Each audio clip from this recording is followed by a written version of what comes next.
السلام عليكم ورحمة الله وبركاته. إن الحمد لله نحمده ونستعينه ونستغفره ونعوذ بالله من شرور أنفسنا ومن سيئات أعمالنا. من يهده الله فلا مضل له ومن يضلل فلا هادي له. وأشهد أن لا إله إلا الله وحده لا شريك له وأشهد أن محمدا عبده ورسوله صلى الله تعالى عليه وعلى آله وصحبه وسلم تسليما كثيرا. أما بعد أعوذ بالله من الشيطان الرجيم. قل إن كنتم تحبون الله فاتبعوني يحببكم الله ويغفر لكم ذنوبكم والله غفور رحيم. সম্মানিত দিনী ভাতৃমণ্ডলী, আল্লাহ রাব্বুল আলামিনের যাবতীয় প্রশংসা, যে মহান আল্লাহ রাব্বুল আলামিন সত্য মাবুদ, তার ইবাদত ছাড়া কারো ইবাদত জায়েজ নয়। একমাত্র তারই ইবাদতের জন্য তিনি সৃষ্টি করেছেন আমাদেরকে। সালাত এবং সালাম নাজিল হোক প্রিয় নবী, শেষ নবী মুহাম্মদুর রাসূলুল্লাহ সাল্লাল্লাহু আলাইহি ওয়াসাল্লামের উপর, যার মাধ্যমে ইবাদতের নিয়ম নীতিমালা পদ্ধতি আমরা জানতে পেরেছি। তার তরিকা ছাড়া ইবাদত গ্রহণযোগ্য নয়। যেমন আল্লাহ রাব্বুল আলামিন ছাড়া অন্য কারো জন্য ইবাদত হলে সেটি গ্রহণযোগ্য নয়। আমাদের ধারাবাহিক আলোচনা আহলে সুন্নাত ওয়াল জামাত বা নাজাত প্রাপ্ত সাহায্যপ্রাপ্ত দলের আকীদা নিয়ে আলামুস সুন্নাহ আল মানসুরা নামক কিতাব থেকে শুরু করেছি। আজকে পর্ব নম্বর 3, প্রশ্ন উত্তরের আকারে রয়েছে এই কিতাব আল্লামা শেখ হাফিজ হাকামি রহমতুল্লাহ আলাইহি। আজকে প্রশ্ন নম্বর 6, তাতে বলছেন মা আলামাতু মাহাব্বাতিল আবদি রাব্বাহু আযজা ওয়া জাল। মহান আল্লাহ আযজা ওয়া জালের ভালোবাসা যে বান্দার উপর ফরজ, এই ভালোবাসার লক্ষণ কি? বান্দার রবের সাথে যে ভালোবাসা রয়েছে, এর সত্যিকার প্রমাণ বা লক্ষণ কি? ভালোবাসার দাবি তো সবাই করে, বিশেষ করে যারা ধর্মকর্ম করে, তারা শিরকি ধর্ম পালন করুক, বিদাতি ধর্ম পালন করুক, অথবা তাওহীদ সুন্নাহ ভিত্তিক দিন ধর্ম পালন করুক, সবাই আল্লাহর মহাব্বত বা ভালোবাসার দাবি করে। কিন্তু এই আল্লাহর ভালোবাসার, যিনি আমাদের রব, যিনি আমাদের প্রতিপালক, তার ভালোবাসার সত্যিকার লক্ষণ বা আলামত কি? উত্তরে বলছেন আলামাতু যালিকা, এর লক্ষণ হচ্ছে আন ইউহিব্বা মা ইউহিব্বুহুল্লাহু তাআলা ওয়া ইউবগিদ মা ইউসখিতুহু। আল্লাহ রাব্বুল আলামিন যা কিছু বা যে কাউকে ভালোবাসেন, তাকে সে সবকে ভালোবাসেন। যা কিছু আল্লাহ ভালোবাসেন, সেটা ব্যক্তি হোক, বস্তু হোক, আদেশ, হুকুম আহকাম হোক, আমল হোক, আকীদা হোক, আখলাক চরিত্র হোক, যা কিছু আল্লাহ ভালোবাসবেন তা বান্দা ভালোবাসবে। এটা হচ্ছে বান্দার রবের সাথে ভালোবাসার বাস্তব প্রমাণ। ওয়ায়ুবগিদু মা ইউসখিতুহু, এবং আল্লাহ রাব্বুল আলামিনকে যেসব কথা, কাজ, ব্যক্তি অসন্তুষ্ট করে, সেসব কথা, কাজ থেকে সেসব ব্যক্তির সাথে সম্পর্ক রাখা থেকে অসন্তুষ্টি প্রকাশ করবে, শত্রুতা রাখবে, ঘৃণা করবে, বিদ্বেষ রাখবে, সম্পর্ক ছিন্ন করবে। এমন কথা কাজ থেকে, এমন আকীদা বিশ্বাস থেকে, এমন কর্মকাণ্ড থেকে, এমন আখলাক আচরণ থেকে যেসব আল্লাহকে অসন্তুষ্ট করে। তাহলে দুটো দিকের, যেসব বিষয়কে আল্লাহ ভালোবাসেন তা ভালোবাসবে, আর যেসব বিষয়কে আল্লাহ ভালোবাসেন না, অপছন্দ করেন, বা যেসব বিষয়ের উপর আল্লাহ অসন্তুষ্ট হন, সেগুলিকে ঘৃণা করবে। এক কথায় আল্লাহর জন্য ভালোবাসা হবে, আর আল্লাহর জন্য শত্রুতা, বিদ্বেষ এবং ঘৃণা হবে। সুতরাং এর ফলস্বরূপ ইয়ামতাসিলু আওয়ামিরাহু, ওয়াজতানিবু মানাহি। সুতরাং আল্লাহ রাব্বুল আলামিনের যেসব নির্দেশাবলী রয়েছে, আদেশ রয়েছে, সেগুলি মেনে চলবে, সেগুলির পাবন্দি করবে। এবং যেসব নিষিদ্ধ কথা কাজ রয়েছে, নিষিদ্ধ বিষয় রয়েছে, সেগুলি থেকে বেঁচে থাকবে। আল্লাহ যা ভালোবাসবেন তাকে ভালোবাসার দাবি হচ্ছে যে আল্লাহ যে আদেশগুলি করেছেন জীবনের প্রতিটি ক্ষেত্রে, সেগুলি আঞ্জাম দেবে, সেগুলি সম্পাদন করবে। আর যেসব কথা কাজ, আচার আচরণ, আকীদা, আমল নিষেধ করেছেন, সেগুলি থেকে বেঁচে থাকবে।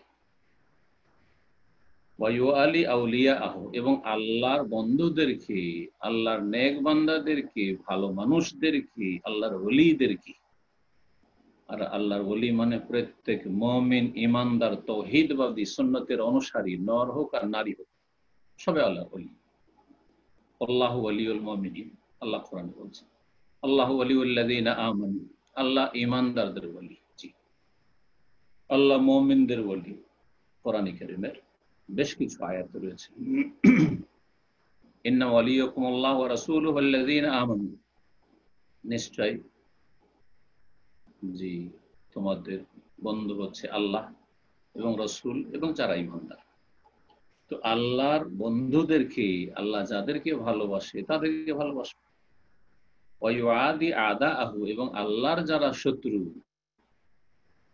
আল্লাহর তাওহীদের শত্রু, আল্লাহ রাসূল সাল্লাল্লাহু আলাইহি সাল্লামের সুন্নাহ আদর্শের শত্রু, আল্লাহ রাব্বুল আলামিন নাযিলকৃত দ্বীনের শত্রু, আল্লাহ রাব্বুল আলামিনের আদেশের শত্রু, আল্লাহ রাব্বুল আলামিনের নিষিদ্ধ কথা কাজের বিরোধী, তাদের সাথে শত্রুতা রাখবে।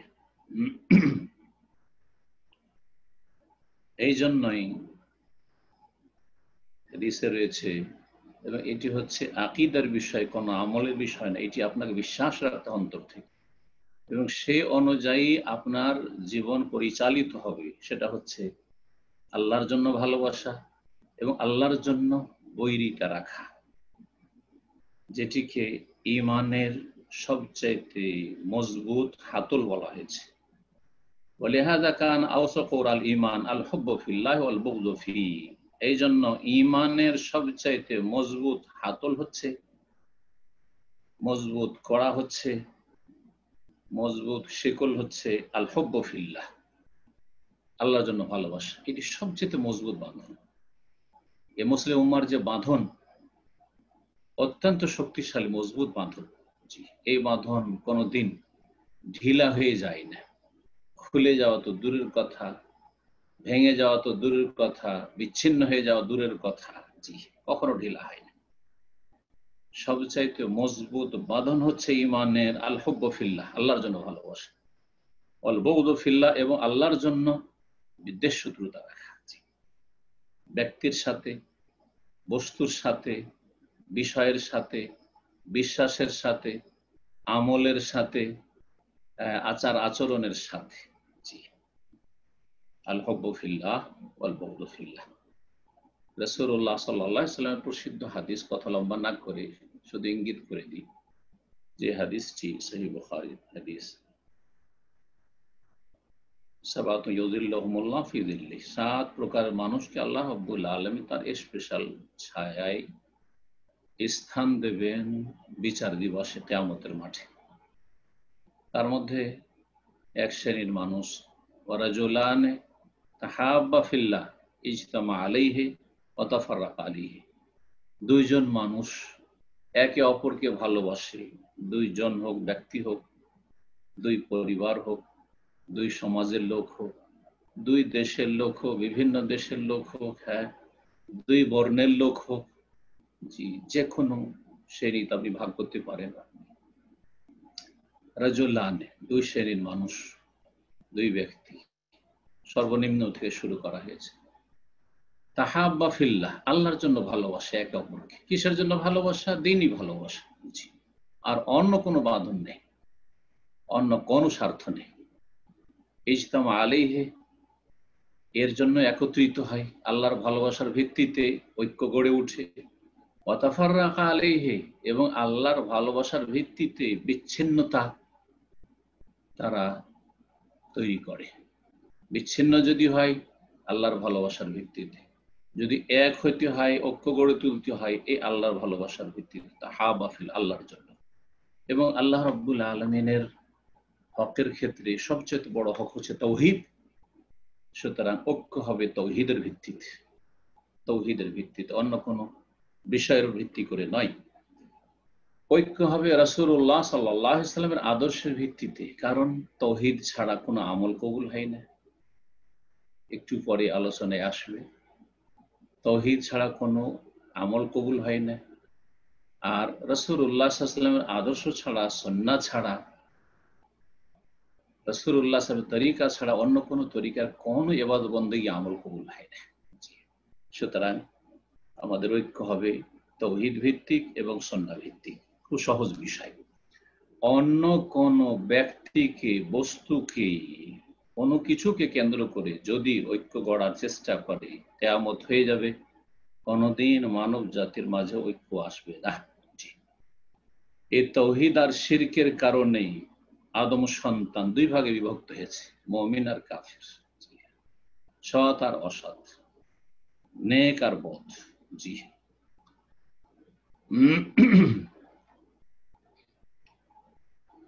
7 নম্বর প্রশ্ন বলছেন, বেমাজা আরাফাল ইবাদু মা ইউহিব্বুহুল্লাহ ওয়া ইয়ারদাহ, আল্লাহ যা ভালোবাসেন এবং আল্লাহ যা পছন্দ করেন এটা বান্দা কেমন করে জানলো? আমি একজন আল্লাহর বান্দা হিসেবে কি করে জানবো? আপনারা আল্লাহর বান্দা হিসেবে কি করে জানবেন যে আল্লাহ কি ভালোবাসেন এবং কি পছন্দ করেন? আমার পছন্দ মোতাবেক তো আল্লাহ পছন্দ করবেন না। আমি যদি খেয়াল খুশি পছন্দ করি, প্রত্যেকের পছন্দ আলাদা, প্রত্যেকের এক এক বিষয়ের সাথে, এক এক ব্যক্তির সাথে, এক এক জিনিসের সাথে ভালোবাসা আছে।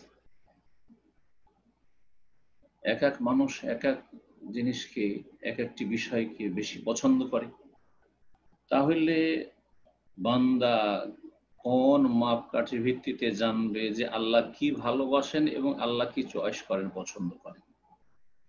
এটা কি করে জানবে বা কি করে জেনেছে? জানার উৎস কি?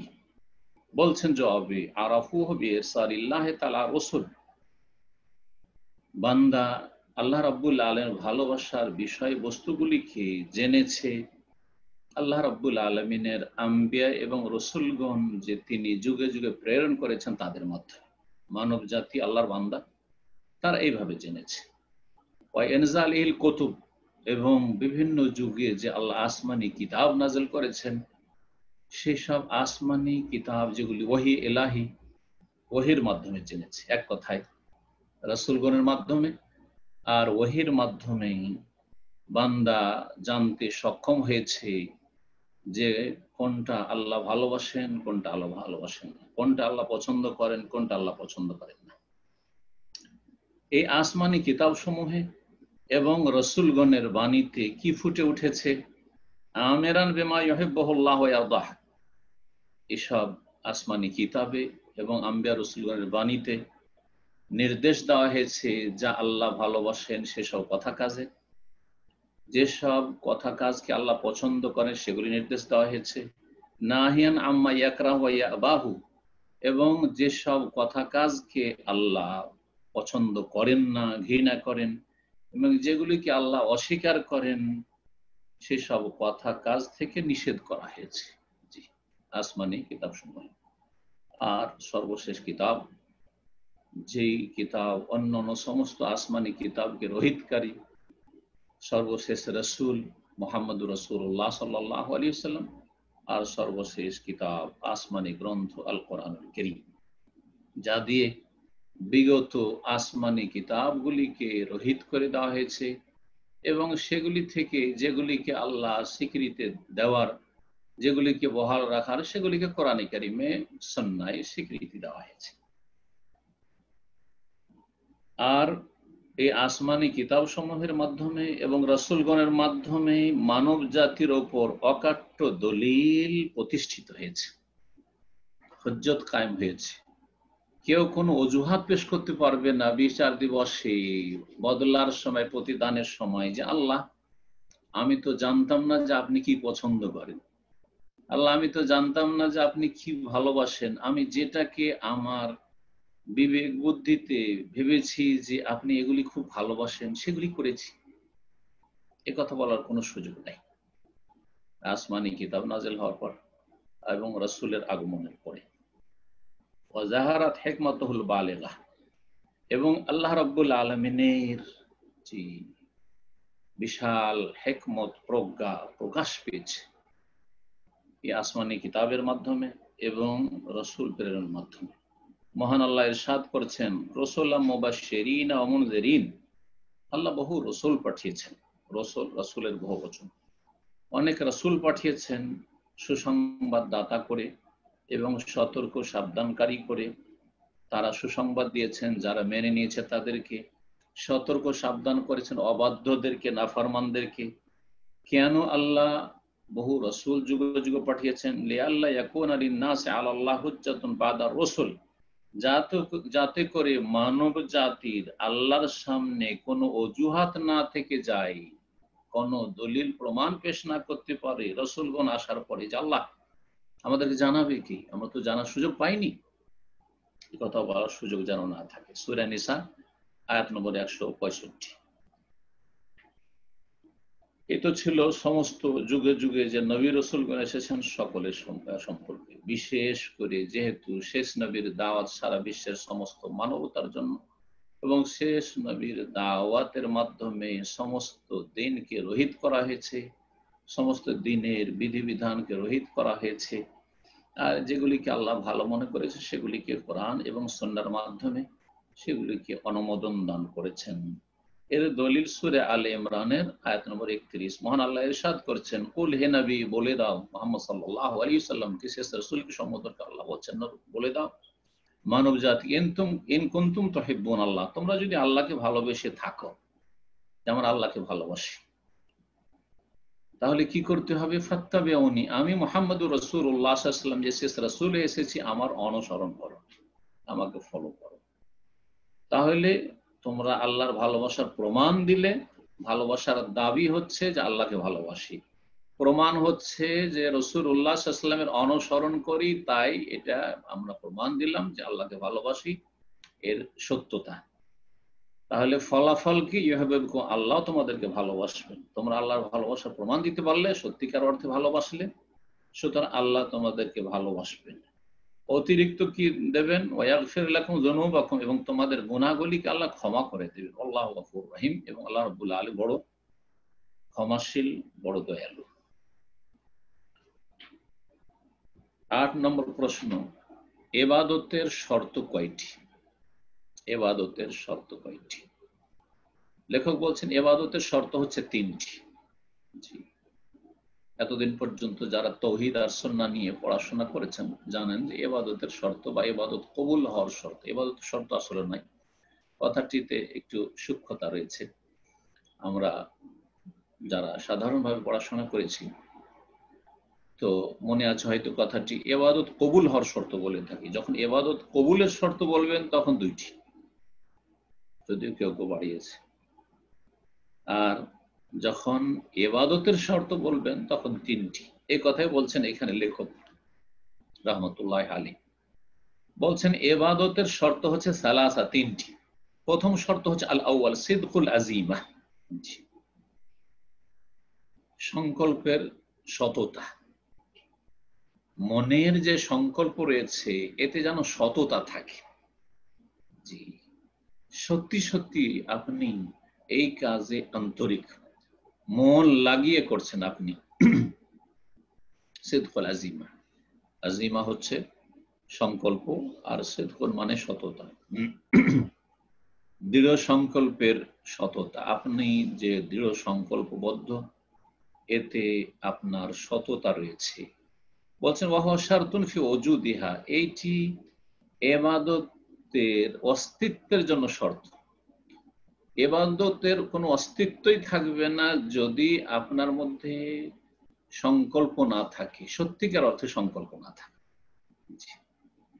মানে আপনি ইচ্ছা করে যে আমি এখন ইবাদত করছি, এটা যদি ইচ্ছা না করে, যেটাকে অন্য ভাষায় নিয়ত বলতে পারেন। শুধু নিয়ত মানে সংকল্প, কিন্তু আর নিয়ত মানে হচ্ছে আজিমাতুল কলব। আরবি আর নিয়াহ মানে আজিমাতুল কলব। এটা সমস্ত উলামায়ে কেরামরা, হানাফি, শাফি, আহলে হাদিস, মুহাদ্দিসিন সকলেই, হানাফিদের ভারতের বড় একজন আলেম আল্লামা আনোয়ার শাহ কাশ্মীরি রাহিমাহুল্লাহ, তিনি নিয়ত সম্পর্কে বলেছেন, আর নিয়ত আজিমাতুল কলব, নিয়ত হচ্ছে অন্তরের সংকল্পের নাম, মনের ইচ্ছার নাম। সুতরাং এই হানাফি এত বড় একজন আলেমের উক্তি এই জন্য পেশ করলাম, ভারত, বাংলাদেশ, পাকিস্তানে হানাফি সমাজ নিয়ত করতে জানে না, পড়তে জানে। 6 মাস 1 বছর ধরে নিয়ত মুখস্থ করে আর ভুল করে, আর ভুল দিয়ে ইবাদত শুরু করে, যার ফলে ইবাদতকে বরবাদ করে। কত যে আক্ষেপ করতে হয় ভাষার মাঠে। রাসূলুল্লাহ সাহাবায়ে কেরাম খোলাফায়ে রাশিদিন আদর্শ মোতাবেক, এমনকি 4 ইমামের আদর্শ মোতাবেক ইবাদত না করার কারণে, অজ্ঞতার কারণে। তার নিয়ত মানে হচ্ছে আজিমাতুল কলব, অন্তরের সংকল্পের নাম হচ্ছে নিয়ত। অন্তর ইচ্ছার নাম নিয়ত। দুনিয়ার সমস্ত কাজে সুস্থ মস্তিষ্ক সম্পন্ন মানুষ, একজন বিবেকবান মানুষ সংকল্প করে বেরোয়। এমনকি এই যে হাতটা নাড়া দিচ্ছি, এটা সংকল্প করে, যে আমি বুঝাইতে চাইছি আপনাদেরকে। এমনিতে হাত উঠবেই না যতক্ষণ আমি কোনো সংকল্প না করব। একমাত্র সংকল্প কার থাকে না? মনের ইচ্ছা থাকে না পাগলের। পাগলের কোনো সংকল্প থাকে না। লা নিয়াতা লাহু, আল মাজনুন লা নিয়াতা লাহু, পাগলের কোনো ইচ্ছা থাকে না, স্বেচ্ছায় কোনো কাজ করে না। তো অন্তরের সংকল্পই হচ্ছে নিয়ত। এই জন্য প্রবাসে আছেন, দেশে আসার নিয়ত আছে, কখন নিয়ত পড়েন না। বাপ মা শেষ অবস্থায় আছে, দেখতে যাব, নিয়ত আছে। অসুস্থ হয়েছি, হাসপাতালে যাব, নিয়ত আছে, কখনো নিয়ত পড়েন না। শুধু সালাতের জন্য নিয়ত পড়েন, আর উজুর জন্য নিয়ত পড়ে কেউ কেউ, আর সিয়ামের জন্য নিয়ত পড়েন, আর হজের জন্য, ওমরার জন্য কেউ কেউ নিয়ত পড়েন। কিন্তু যাকাতের জন্য, যাকাত তো আপনারা অনেকে দিচ্ছেন, জীবনও নিয়ত পড়েন না যে নাওয়াইতু ওয়াদিয়া যাকাত। যাকাতের জন্য কখন নিয়ত পড়েন? বাপ মাকে টাকা পাঠাচ্ছেন, ভাই বোনদেরকে টাকা পাঠাচ্ছেন, গরিব দুঃখীকে সাদকা করছেন, কারো গরিবের হাতে টাকা তুলে দিচ্ছেন, কখনো আল্লাহুম্মা ইন্নী নাওয়াইতু সাদাকাতা কখনো বলেন না। তাহলে এই বিধাতটা, এই 3-4টে ইবাদতে যে করে থাকে ভারত উপমহাদেশের এক শ্রেণী মযহাবধারীরা, মযহাবকে ভেঙে খায়, কিন্তু মযহাবের অনুসারী তারা নয় আসলে। আল্লাহ যেন বুঝার তৌফিক দান করেন। যে কথাটি বলছিলাম, আসল দার্সে আসি, সেটা হচ্ছে ইবাদতের অস্তিত্ব পাওয়ার জন্য সংকল্পে সততা লাগবে। আপনার মনে সংকল্প আছে, সদিচ্ছা আছে। সদিচ্ছা যদি না থাকে, বিনা সংকল্পে করছেন কোন একটি কাজ, তাহলে সেটি ইবাদত নয়। যেমন আপনি ওযু করবেন, আপনার মনে কিন্তু সিদকুল আযীমা, সংকল্প এসেছে যে আমি এখন ওযু করছি, যে ওযু দিয়ে আমি কিছু ইবাদত করব। সেটা সালাত হোক, অথবা বাইতুল্লাহর তওয়াফ হোক, অথবা কোরআন স্পর্শ করা হোক, যাই হোক না কেন, ওযু করছি, ওযু করতে যাচ্ছি, এটা হচ্ছে অন্তরের সংকল্প, সিদকুল আযীমা। কিন্তু এমন কোন সংকল্প নেই, এমনি গেলেন, হ্যাঁ বাথরুমে গেলেন, পানি নলের কাছে গেলেন, আর গরমের সময় ছিল, ঘেমে টেমে ছিলেন, আর শরীরে ধুলোবালি লেগে আছে, ওযুর কোনো সংকল্প করেননি, হাত মুখ এমন করে ধুইলেন, উজুতে যতগুলি অঙ্গ হয় সবগুলি ধুইলেন, কিন্তু কোনো সংকল্প করেননি উজুর, আপনার উজু হবে? একজন অমুসলিম, সালাতের কোনো সংকল্প নেই, নামাজ পড়ার কোনো সংকল্প নেই, তার মনে কোনো সদিচ্ছা নেই যে আমি নামাজ পড়ছি। অথবা একজন বেনামাজি মুসলিম, কিন্তু নামাজিদেরকে দেখে যে নামাজে রুকু করে, সেজদা করে, এতেও তো একটু ব্যায়াম হচ্ছে, শরীর চর্চা হচ্ছে। সুতরাং ওই নামাজের মতো যেমন দেখেছে, ভালো করে ফলো করেছে, কোনখান থেকে শুরু করে কোনখানে গিয়ে শেষ করে, ওইভাবে কিয়াম, রুকু, সুজুদ আর বৈঠক করলো, কিন্তু তার সালাতের কোনো সংকল্প নেই। তার সালাত হবে? কখনো হবে না, জীবনে কোনো সালাত কবুল হবে না। কারণ তার অন্তরের সংকল্প নেই। বলছেন যে ইবাদতের অস্তিত্বের জন্য অস্তিত্বের জন্য শারতুন ফি ওজুদিহা, ইবাদতের অস্তিত্ব পাওয়ার জন্য শর্ত হচ্ছে সংকল্পে সততা। দ্বিতীয় শর্ত হচ্ছে ইখলাসুন নিয়াহ, নিয়তে নিষ্ঠা থাকতে হবে, ইখলাস খুলুসিয়াত থাকতে হবে, অর্থাৎ লিল্লাহিয়াত থাকতে হবে, আল্লাহর জন্য সে ইবাদত হইতে হবে, দুনিয়ার লোভে নয়, আর দুনিয়ার কোনো চাপে নয়, কিছু পাওয়ার জন্য অথবা কিছু অনিষ্ট থেকে বাঁচার জন্য নয়, অথবা আল্লাহ ছাড়া অন্যের জন্য নয়। আল্লাহ ছাড়া অন্যের জন্য, যেমন সেজদা, যারা মুশরিক মুসলিম তারা মাজারও সেজদা করে, আবার সালাতেও সেজদা করে, তো সেজদা তো করলো কিন্তু মাজারে করলো, সুতরাং সেটি ইবাদত হলো না, শিরক হয়ে গেল। যারা বেনামাজি তারা শ্বশুর বাড়ি গেলে নামাজ পড়ে, নতুন বিয়ে করতে গিয়ে জীবনেও নামাজ পড়েনি, সেই দিন নামাজ পড়ে। ভালো মানুষদের সাথে, ভালো মানুষ বাড়িতে এসেছে, কোন একজন আলেম এসেছে, বেনামাজিও আগে থেকে টুপি মাথায় দিয়ে নামাজ পড়ে। ইফতার পার্টিতে যাবে, জীবনে নামাজ পড়ে না, সুতরাং ইফতার করে মাগরিব পড়ে নিল। তো নিয়তে ইখলাস তো নেই, নিয়তে আল্লাহর জন্য লিল্লাহিয়াত ইখলাস তো নেই, বরং কাউকে খুশি করার জন্য অথবা কারো অসন্তুষ্টি থেকে বাঁচার জন্য। সুতরাং সে ইবাদত আর ইবাদত হলো না।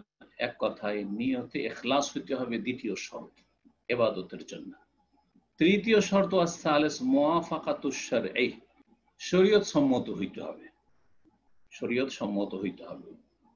আল্লাযী আমারা আল্লাহ তাআলা, যার আল্লাহ তাআলা নির্দেশ দিয়েছেন, আল্লাহ সুবহানাহু ওয়া তাআলা যার বা যে তরিকা নির্দেশ দান করেছেন। অন্য ভাষাতে তৃতীয় শর্ত হচ্ছে যে রাসূলুল্লাহ সাল্লাল্লাহু আলাইহি সাল্লামের সুন্নত অনুসারী হইতে হয়।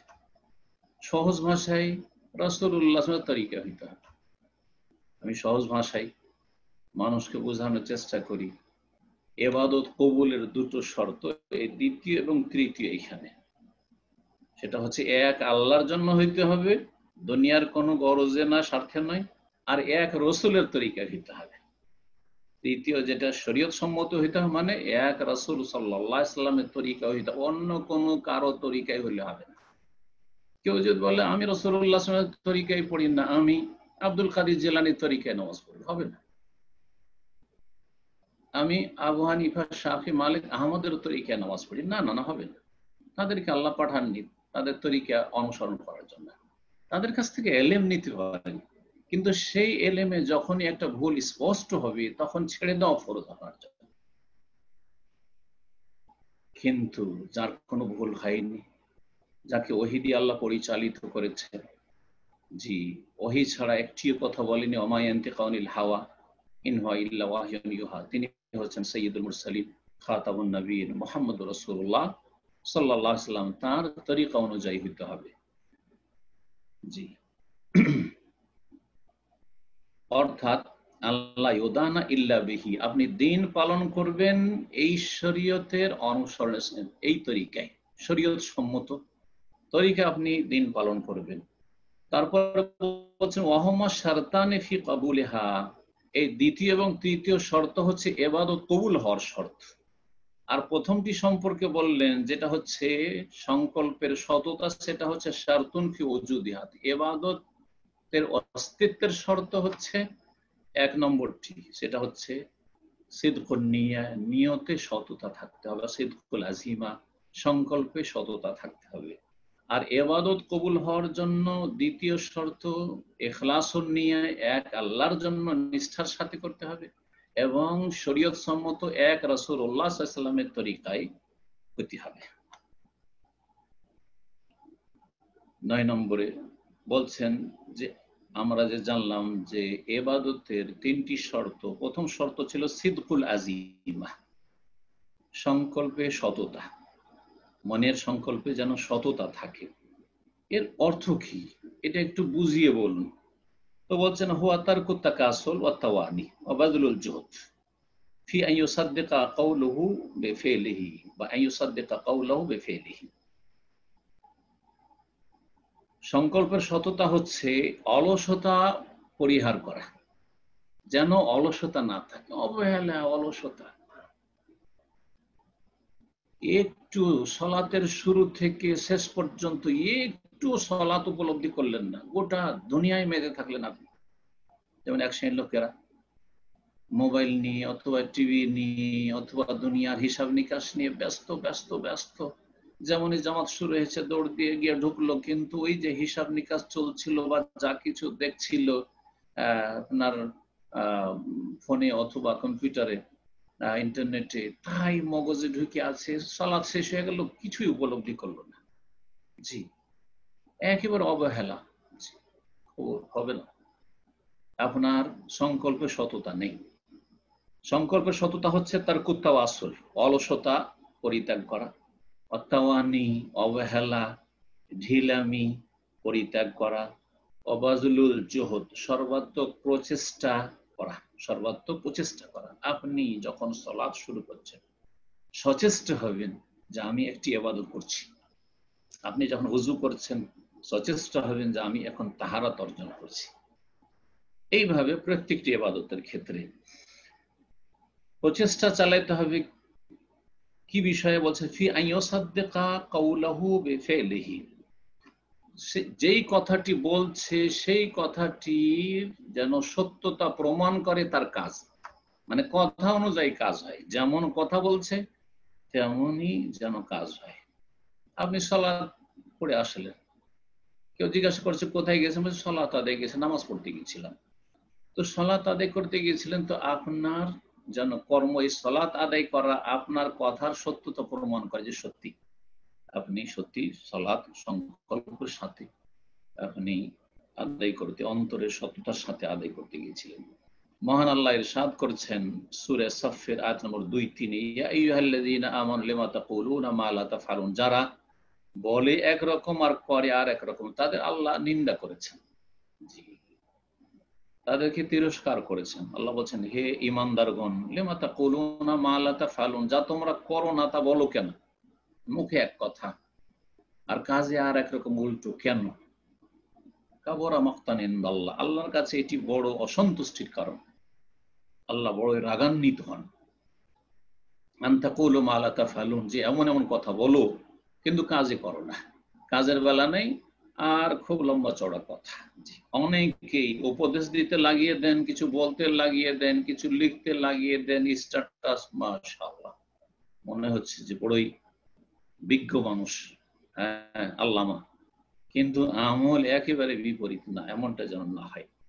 তো ফিরে আসি আসল বিষয়ের দিকে, সেটা হচ্ছে সিদকুল আজিমা, সংকল্পের সততা। সংকল্পের সততা হচ্ছে যে আপনি অলসতাকে পরিত্যাগ করবেন, অবহেলাকে পরিত্যাগ করবেন, সর্বাত্মক চেষ্টা আপনি করবেন যে আপনার কথা কাজে যেন তাল মিল থাকে, কথা কাজে যেন মিল থাকে। আল্লাহ যেন বুঝার তৌফিক দান করেন।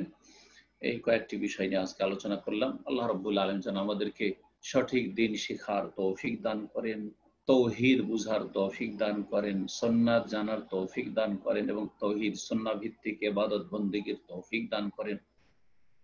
ইবাদত কবুলের শর্ত পূরণের তৌফিক দান করেন, ইবাদতের বিশুদ্ধতা আল্লাহ রাব্বুল আলামিন জন্য আমাদেরকে চেষ্টা করার, মেহনত করার, ইলম আমল সুন্দর করার তৌফিক যেন দান করেন। সাল্লাল্লাহু সাল্লাম আলা নবিয়িনা মুহাম্মদ ওয়া আলা আলিহি ওয়া সাহবিহি আজমাইন। জাযাকাল্লাহ খাইরান। শেখ সম্মানিত দিনী ভাই বোনেরা, ইনশাআল্লাহ এখনই আমরা প্রশ্নোত্তর পর্বে প্রবেশ করব। শুরুতেই প্রশ্ন করবেন আমাদের ব্রাদার মুনতাসির মামুন। আপনি প্রশ্ন করুন। আসসালামু আলাইকুম। ওয়া আলাইকুম আসসালাম ওয়া রাহমাতুল্লাহি ওয়া বারাকাতুহু। কেমন আছেন? জি আলহামদুলিল্লাহ, ভালো আছেন? জি, আমার দুইটা কোশ্চেন। প্রথম কোশ্চেনটা হলো, আমার ছেলের নাম মোহাইমেন মুস্তাকিম সামি। তো নামগুলি কেমন জানি আল্লাহর নামের সাথেই সবগুলি নাম মিলে যাচ্ছে, এটা কি কোনো শিরিক হবে কিনা? জি, মোহাইমেন আল্লাহ রাব্বুল আলামিনের নাম। আল্লাহ রাব্বুল আলামিনের নামগুলি দুই রকম। জি, প্রথম কিছু নাম আছে যেগুলি একেবারে আল্লাহর সাথে খাস, আল্লাহর সাথে খাস। এত তাতে মোবালাগা মানে অর্থের ব্যাপকতা রয়েছে, যে যে অর্থের ব্যাপকতা কোনো মানুষ বা কোনো সৃষ্টির জন্য প্রযোজ্য নয়, মানুষ জিন বা মালাইকার জন্য প্রযোজ্য নয়। সুতরাং আল্লাহ ছাড়া অন্যকে সেই নামকরণ করা জায়েজ নয়। যেমন আল্লাহ, আল্লাহ ছাড়া কাউকে বলা যাবে না। জি। যেমন খালেক, সৃষ্টিকর্তা, কাউকে বলা যাবে না। জি জি। এইরকমই রাজ্জাক, জি হ্যাঁ, রহমান, জি, আর রহমান হোক আর রহমানই হোক, যদি নাকেরা আলিফলাম ছাড়াও বলেন তবু বলা যাবে না। পরম করুণাময় আল্লাহ ছাড়া কাউকে বলা যাবে না। দ্বিতীয় কিছু নাম রয়েছে যে নামগুলি আল্লাহ ছাড়া অন্যের জন্য বলা যেতে পারে আল ছাড়া, যেমন আর রাহিম, আর রাহিম, আর রাহিম অথবা আল না লাগিয়ে শুধু রাহিম, বিসমিল্লাহির রহমানির রাহিম বা আর রহমানির রাহিম, আলহামদুলিল্লাহ রাব্বিল আলামিন আর রহমানির রাহিম। এই রাহিম যদি আল ছাড়া মানুষকে বলা হয় তো জায়েজ। আল্লাহ কোরআনে সূরা তাওবাতে রাসূলুল্লাহ সাল্লাল্লাহু আলাইহি ওয়াসাল্লাম রাহিম বলেছেন, বিল মুমিনিনা রাউফুর রাহিম, তিনি মুমিনদের প্রতি রহিম এবং রাউফ, জি হ্যাঁ, রহিম বলেছেন, দয়ালু। আমার আব্বা অত্যন্ত দয়ালু, এটা আমরা যখন বাংলায় বলি, আরবিতে বললে আবি রহিমুন ওয়ালিদি রহিমুন বলবেন, জায়েজ আছে। কিন্তু আর রাহিম আল্লাহ ছাড়া কাউকে আলিফ লাম দিয়ে নির্দিষ্ট করে তাতে অর্থে ব্যাপকতা চলে আসে, সেটা জায়েজ না বলে আমরা বলেছি। এখন মুহাইমিন যে নামটি রয়েছে সেই নামটির অর্থে অত্যন্ত বেশি ব্যাপকতা আছে, যেটা আল্লাহ রাব্বুল আলামিন ছাড়া অন্য কারোর জন্য বলা উচিত নয়। সুতরাং কোনো মানুষের নাম মুহাইমিন রাখা জায়েজ নাই। এখানে নামটি এইভাবে আব্দুল মুহাইমিন। আমাদের ছাত্র জীবনে এক বন্ধু ছিল, লেখাপড়া করতাম আমরা একই মাদ্রাসায়, ওর নাম ছিল আব্দুল মুহাইমিন। আব্দুল মুহাইমিন রাখেন, জি, যেহেতু আল্লাহর নাম হচ্ছে আল মুহাইমিন, আপনি ছেলের নাম আব্দুল মুহাইমিন রাখেন। জি, আব্দুল আজিম, আব্দুল আলিম, আব্দুল আজিজ যেমন সেই রকম। তো এই নামটি যদি পরিবর্তন করা সম্ভব হয় অ্যাফিডেভিট করে বা যেভাবে হোক না কেন, যেখানকার আইন কানুন যেমন রয়েছে, তাহলে সেটা পরিবর্তন করে দেবেন। আর কাগজপত্রে যদি তা সম্ভব নাও হয় তো আপনারা সেই নামে ডাকবেন না, সেই নামে ডাকবেন না। জাযাকুমুল্লাহ। তো মুহাইমিন, মুস্তাকিম, সামি, মুস্তাকিম ঠিক আছে। সামি নাম রাখতে গিয়ে আসলে আরবরা এটা তিনটা নাম, আরবদের নাম এত লম্বা চড়া হয় না। মুহাইমিন একটা, মুস্তাকিম আরেকটা নাম, আরেকটা কি বললেন লাস্টে? সামি। জি, সামি। সামি। সামি সৌদি আরবে, সৌদি আরবদের অনেক নাম আছে সামি। সামি ঠিক আছে, শুধু সামি যদি বলে ডাকেন ঠিক আছে, শুধু মুস্তাকিম বলে ডাকেন ঠিক আছে। মুস্তাকিম মানে সোজা, যে সোজা চলে সে মুস্তাকিম। ইহদিনাস সিরাতাল মুস্তাকিম, পথকে, সিরাত মানে রাস্তা, পথকে মুস্তাকিম আল্লাহ বলেছেন। সুতরাং মানুষ মুস্তাকিম, মুস্তাকিম মানুষ যদি ভালো সোজা চলবে, সোজা বলবে। কিন্তু মুহাইমিন নামটি জায়েজ নাই। মুহাইমিনটাকে মুছে দিয়ে মুস্তাকিম সামি বলেন, সমস্যা নেই। সামি মুস্তাকিম বলেন, কোনো অসুবিধা নেই। আচ্ছা, আর দ্বিতীয় কোশ্চেনটা হলো, এটা আমার এক ফ্রেন্ড বাংলাদেশ থেকে করছে, সেটা হলো কুরবানির জন্য যে টাকা রাখছে, কুরবানি না করে সেটা যদি কোনো চ্যারিটি অর্গানাইজেশন যারা রোহিঙ্গা, সিরিয়া, প্যালেস্টাইন ওইসব জায়গায় যারা বাস্তুহারা, তাদের জন্য ব্যয় করে, ওইসব অর্গানাইজেশনে দান করলে কুরবানিটা কি এটাকে অ্যাকসেপ্টেবল হবে কিনা? জি না, কুরবানি হচ্ছে বড় গুরুত্বপূর্ণ একটি ইবাদত, যদিও সেটি সুন্নাতে মুআক্কাদা, কোনো মাযহাবে ওয়াজিব কিন্তু সুন্নাতে মুআক্কাদা। যারা ওয়াজিব আর ফরজে পার্থক্য করেছে তাদের কাছে ওয়াজিব কিন্তু সুন্নাতে মুআক্কাদা। সালাতের মতো, সিয়ামের মতো, হজের মতো ফরজ নয়, কিন্তু সুন্নাতে মুআক্কাদা হলে এটি হচ্ছে শাইরায়ে জাহিরা, মানে ইসলামের প্রকাশ্য নিদর্শন। যদি কোনো দেশে কোরবানি না হয়, ঠিক ওই রকমই যেমন কোনো এলাকায় আজান হচ্ছে না, আজান হচ্ছে না, তাহলে কি করে বুঝবো এখানে মুসলিম আছে? ঠিক তেমনই যে কোরবানি না হয় কোনো এলাকায়, তাহলে কি করে বুঝবো এখানে মুসলিম আছে? এই জন্য এই ইবাদতগুলির গুরুত্ব অনেক বেশি। সেই জন্য কোরবানি দিতে হবে, কোরবানি দেবে প্রত্যেক বাড়িতে। দুটো তিনটে কোরবানি দিত, হ্যাঁ, এর উত্তম ব্যবস্থা আছে শরীয়তে। দুটো তিনটে দেবে না, একটা কোরবানি একটি পরিবারের জন্য যথেষ্ট। আমাদের সাথে অনেক ভুল করে, আমাদের দেশের লোকেরা কোরবানি দিতেই জানে না, প্রত্যেকের নামে একটা একটা করে কোরবানি। অথবা এই বছর আমার নামে, সামনে বছর আমার স্ত্রীর নামে, তারপরের বছর আমার বড় ছেলের নামে, তারপরের বছর আমার বাবার নামে, মায়ের নামে, গোটা গোষ্ঠীর নামে এক এক বছর না, সব ভুল। একটি কোরবানি একজন এবং তার অধীনে পরিবারের সদস্য যারা আছে তাদের জন্য যথেষ্ট। সে একটা খাসি হোক অথবা একটা গোটা গরু হোক, এমনকি ভাগ হইলেও যদিও বিষয়ে ইখতিলাফ রয়েছে, তো একটি ভাগ একটা খাসি বা দুম্বার সমান, সুতরাং সেটাও একটি পরিবার পক্ষ থেকে যথেষ্ট হতে পারে। শেখ বাজ রহমতুল্লাহ অনেক ওলামারা এটা বলেছেন। তো এতটা করে নেওয়ার পরে তাহলে অতিরিক্ত আর কোরবানি করা দরকার নেই, প্রয়োজন আছে মুসলিম ভাইয়েরা খেতে পায় না তাদেরকে খেতে দেবেন আপনি, বা অভাব আছে তাদেরকে দেবেন। আর আরেকটা হচ্ছে যে কোরবানির জন্য অনেকে আজকাল কোরবানি তো প্রতিযোগিতা আর লোক দেখানো কাজ হয়ে গেছে, এবাদত তো সেটা নয়। একটা কোরবানি 30 লক্ষ 40 লক্ষ টাকা দিয়ে কেনে, অথবা 5 লক্ষ 10 লক্ষ টাকা দিয়ে কিনে, কি প্রয়োজন? সেটা 1 লক্ষ টাকা দিয়ে হইতে পারে, 1 লক্ষ দিয়ে 50,000 দিয়ে হইতে পারে। যেখানে 50,000 দিয়ে কোরবানি হবে 5 লক্ষ কেন দেব? তাইলে বাকি টাকাটা আপনি রিলিফে লাগান, কোনো অসুবিধা নেই। কিন্তু কোরবানিকে অফ করে দেবেন আর বলবেন যে আমরা খুব সওয়াবের কাজ, রিলিফের কাজ করছি, জনকল্যাণমূলক কাজ করছি, না না, মোটেই না। আর কোরবানি বছরে একবার, সারা বছর আপনার জনকল্যাণমূলক কাজ করতে হইতে পারে, মানুষের অভাব থাকতে পারে, তাই বলে কোরবানিকে একবারে মুসলিম উম্মাহ থেকে উঠিয়েই দেবেন না, মোটেই জায়েজ নয়। জি হ্যাঁ, জি, কোরবানি প্রতি বছর হইতে হবে, আর একটা সর্বনিম্ন হইলেই চলবে ইনশাআল্লাহ। জাযাকাল্লাহ খায়ের। এই পর্যায়ে প্রশ্ন করবেন মোহাম্মদ ইসলাম, আপনি প্রশ্ন করুন।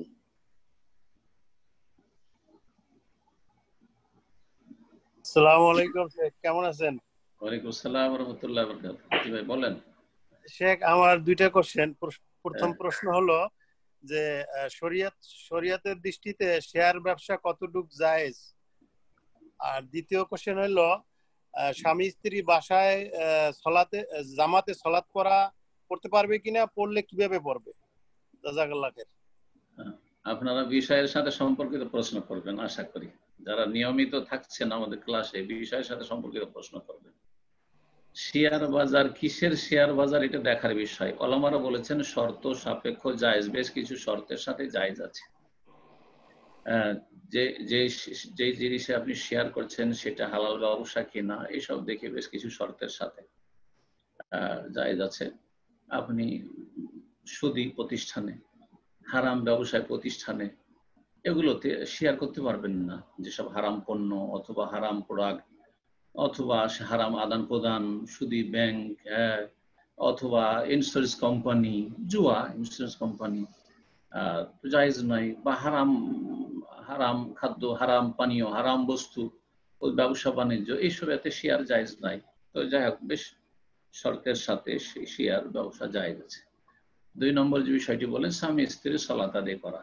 স্বামী স্ত্রী সালাত আদায় করতে পারবেন, কিন্তু পুরুষ লোককে মসজিদে গিয়ে সালাত আদায় করতে হবে। জামাতে সালাত আদায় করা ওয়াজিব যদি কোনো শরীয়তি বাধা না থাকে। শরীয়তে বাধা সম্পর্কে সাহাবীরা জিজ্ঞাসা করলে নবী সাল্লাল্লাহু আলাইহি ওয়াসাল্লাম বলেন মারাদুন আও খাউফুন, হয় শত্রুর ভয় আর না হলে রোগ ব্যাধি। তো রোগ ব্যাধির যদি থাকে, অসুস্থ থাকে বা অসুস্থ হওয়ার আশঙ্কা থাকে খুব বেশি, যেমন বর্তমান পরিস্থিতি যাদের আশঙ্কা আছে, বয়স্ক মানুষ অথবা 15 বছরের নিচে অথবা ক্রনিক রোগী ইত্যাদি। কিন্তু সুস্থ লোকেরা না, সুস্থ লোকেরা সালাতে যাবে, সালাত আদায় করবে। আর এমনি সাধারণ অবস্থায় যাদের শরীয়তে কোনো ওজন নেই, মসজিদে গিয়ে সালাত আদায় করবে। যাদের মসজিদ নেই আশেপাশে অথবা মসজিদে যেতে পারছে না কোনো সময়, তখন আপনি স্বামী স্ত্রী জামাত করবেন, কিন্তু স্ত্রীকে পিছনে, বা মহিলা শুধু স্ত্রী নয়, স্ত্রী হলেও, মা হলেও, বোন হলেও, মেয়ে হলেও সবকে পেছনে রাখবেন। মেয়েদের কাতার পেছনে হবে যদি একজন হোক না কেন, আর পুরুষের কাতার সামনে হবে। এমনকি ছেলে, নাবালক ছেলেও যদি হয়, 10 বছর 12 বছরের ছেলে, তো মায়ের পাশে দাঁড়াবে না, বাবার পাশে দাঁড়াবে। জি, জাযাকাল্লাহ খায়ের। এই পর্যায়ে প্রশ্ন করবেন কামাল উদ্দিন, আপনি প্রশ্ন করুন।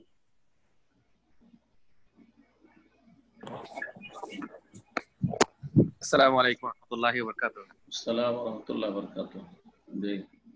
জি, আসলে আমি চেষ্টা করছিলাম যে আলোচনা রিলেটেড প্রশ্ন করার জন্য, কিন্তু আলোচনা রিলেটেড প্রশ্ন আলহামদুলিল্লাহ আলোচনাটা খুব স্মুথ ছিল, সবকিছু সুন্দর হয়েছে। যাক, এখন আলোচনার বাইরে একটা প্রশ্ন, মাফ করবেন, সেটা হচ্ছে আমার ওয়াইফ বলে কি যে মা বাবার কথা কোরআনে সুবহানাল্লাহ আল্লাহ সুবহানাহু ওয়া তাআলা অনেক করে বলছেন মা বাবার খেদমত করার জন্য। আবার মহিলাদের ক্ষেত্রে 4টা ব্যাপারে রাসূল আসলাম বলেছেন 4টা ব্যাপার ক্লিয়ার রাখলে তাহলে জান্নাত নিশ্চিত, আলহামদুলিল্লাহ। তো সেক্ষেত্রে মহিলারা তাহলে বিয়ের পরে মা বাবাকে কিভাবে করবে, আর এক্ষেত্রে তার জন্য মা বাবাকে কতটুকু খেদমত করতে পারবে, বা মানে যেহেতু মহিলাদেরকে ওখানে স্পেসিফিকলি ওই মা বাবার ক্ষেত্রে এটা বলেন রাসূল সাল্লাল্লাহু ওই হাদিসের মধ্যে, জাস্ট স্বামীর আনন্দ, তারপরে ফরজ সালাত এবং ফরজ পর্দা এগুলোর কথা বলছে। তাহলে সেক্ষেত্রে তাহলে মহিলা এখানে কি জেন্ডার ভাগ করা হয়েছে কিনা? জি, দেখেন কোরআনে কারিমে যেসব নির্দেশগুলি রয়েছে আমভাবে তাতে নর নারী সকলেই শামিল। যেমন ওয়াবিল ওয়ালিদাইন ইহসানা, পিতামাতার সাথে সদাচরণ করো, সদ্ব্যবহার করো। এটা যেমন ছেলেদেরকে বলা হয়েছে তেমন মেয়েদেরকে বলা হয়েছে। তো আশা করি বুঝতে পারছেন, তাই না?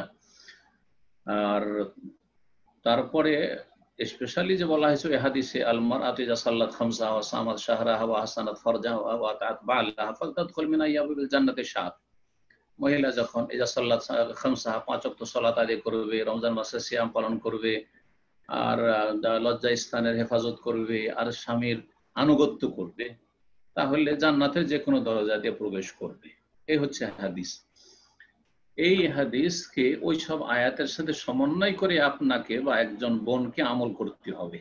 অর্থাৎ যথাসাধ্য স্বামীর সংসারের কাজকর্ম ঠিক রেখে, স্বামীর হক ঠিক রেখে, বিবাহের পরে, বিবাহের আগ পর্যন্ত তো ঠিক আছে বাবা মায়ের সাথে থাকলো, কিন্তু বিবাহের পরে যেহেতু স্বামীর অধিকার সেখানে প্রাধান্য পাবে বাবা মায়ের ওপর, সুতরাং স্বামীর সংসারের কাজকর্ম ঠিক রেখে বা স্বামীর হক ঠিক রেখে বাবা মায়ের সাথে যথাসাধ্য সদাচরণ করবে, সদ্ব্যবহার করবে। শাইখুল ইবনে তাইমিয়া রাহমাতুল্লাহ আলাইহি বলেছেন এটা জেনে না ভালো হবে, কারণ অনেকের প্রশ্ন যে বিবাহিতা মহিলারা স্বামীর কথাকে প্রাধান্য দেবে না বাবার কথাকে, মায়ের কথাকে প্রাধান্য দেবে, যে এটা গুরুত্বপূর্ণ একটি প্রশ্ন। এর উত্তরে বলছেন যে বিবাহ হয়ে যাওয়ার পরে স্বামীর কথাকে বাবা মায়ের কথার উপর প্রাধান্য দিতে হবে। একমাত্র যদি স্বামী কোনো গুনাহ করতে বলে তখন শুনবে না, তখন বাবা মায়ের বিরোধী হোক আর না হোক, আল্লাহর বিরোধী হয়েছে, সুতরাং স্বামী কেন কোনো ব্যক্তির কথা শোনা যাবে না। তাআতা লিমাখলুকিন বিমাসিয়াতিল খালিক, রাসূলুল্লাহ সাল্লাল্লাহু আলাইহি ওয়াসাল্লাম বলেছেন, যেটি শরীয়তের নীতিমালা, যে কোন সৃষ্টির আনুগত্য নেই স্রষ্টার নাফরমানি বিরুদ্ধাচরণ করে। কিন্তু যে কোনো বৈধ কথা যদি বলে, যেমন স্বামী বলছে যে তুমি এখন তোমার বাবার বাড়ি যেতে পারবে না, ও যদি বলে যে আমার আব্বা অসুস্থ আছে আমি যাবই না, চলবে না। তবে এই ক্ষেত্রে অবিচার করবে না, বাড়াবাড়ি করবে না, জুলম করবে না, কিন্তু সংসারে প্রয়োজন রয়েছে, থাকার প্রয়োজন রয়েছে, স্বামী সেটা স্পষ্ট করে দিচ্ছে, সেটাকে উপেক্ষা করে বা স্বামীর কথাকে উপেক্ষা করে বাবা মায়ের হককে প্রাধান্য দেওয়া যাবে না। তবে যথাসাধ্য সমন্বয় করার চেষ্টা করবে, স্বামীর হক ঠিক রেখে, ছেলে মেয়েদের প্রতিপালন ঠিক রেখে বাবা মায়ের সাথে সদ্ব্যবহার যতটা করা সম্ভব করবে। বারাকাল্লাহু ফিকুম। এই পর্যায়ে প্রশ্ন করবেন সাইফুল ইসলাম, আপনি প্রশ্ন করুন।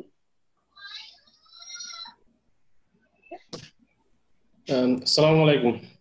আসসালামু ওয়া রাহমাতুল্লাহি ওয়া বারাকাতুহু। জি বলেন। আমার দুইটা প্রশ্ন হলো, ক্রেডিট কার্ড না, দ্বিতীয় প্রশ্নটা হলো আমাদের ইতালিতে এখনো লকডাউন উঠাইছে কিন্তু নামাজ। প্রথমটা বলেন আবার, আওয়াজটা ক্লিয়ার ছিল না। প্রশ্নটা হলো ক্রেডিট কার্ড ইউজ করা যাবে কিনা। এর আগে তো বলেছি যে ক্রেডিট কার্ড তো আপনাদের ওখানে সব সুদী ব্যাংক, তাই না? জি। সেখান থেকে যখন নিচ্ছেন আর তারপরে আপনি কার্ডটা ইউজ করলেন, ব্যালেন্স আপনার নাই, আর সেটা যদি একটা নির্দিষ্ট সময় পর্যন্ত, 1 মাস অথবা জানি না, আমি কোনোদিন ব্যবহার করি না, সেই জন্য যদি সেটা আপনি যদি না দেন আপনি ব্যালেন্সে, তাহলে আপনার ওপর সুদ আসবে না?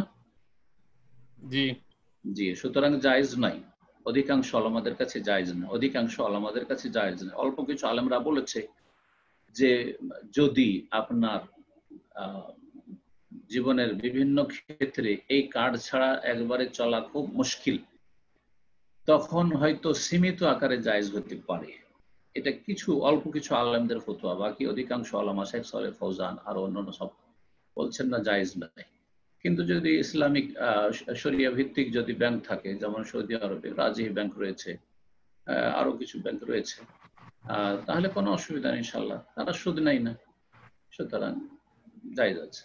জি, কিন্তু আপনারা যে অবস্থায় আছেন সেখানে স্বেচ্ছায় এগুলোতে জড়াতে যাবেন না। জি, কারণ এগুলি জড়ানো মানে সুদের সাথে জড়িয়ে যাওয়া, সুদ থেকে যথাসাধ্য, কারণ যেখানে সুদের আশঙ্কা আছে সেখান থেকে অনেক দূরে থাকার চেষ্টা করবেন, কারণ আল্লাহ জীবন থেকে বরকতকে ছিনিয়ে নেবেন। যুদ্ধের ঘোষণা করেছেন সুদখোরদের বিরুদ্ধে বা সুদি কারবারের সাথে যারা জড়িত তাদের বিরুদ্ধে, তাদের জীবনে কখনো বরকত হবে না। সুতরাং আল্লাহকে ভয় করে, আল্লাহর আযাবকে ভয় করে, দুনিয়া আখিরাতের পকড়াওকে ভয় করে সুদি কারবার থেকে এবং সন্দেহ রিজিক থেকে, হারাম রিজিক থেকে বেঁচে থাকার চেষ্টা করবেন। আমার দ্বিতীয় প্রশ্নটা হলো, আমাদের ইতালিতে এখন মসজিদ খুলে দিছে, কিন্তু এখনো পর্যন্ত ডিসটেন্স বজায় করে নামাজ পড়তে হয় মসজিদে। এখন কতটুকু শুদ্ধ হবে নামাজটা? এর আগে মনে হয় বিষয়টি বলেছি। দেখেন,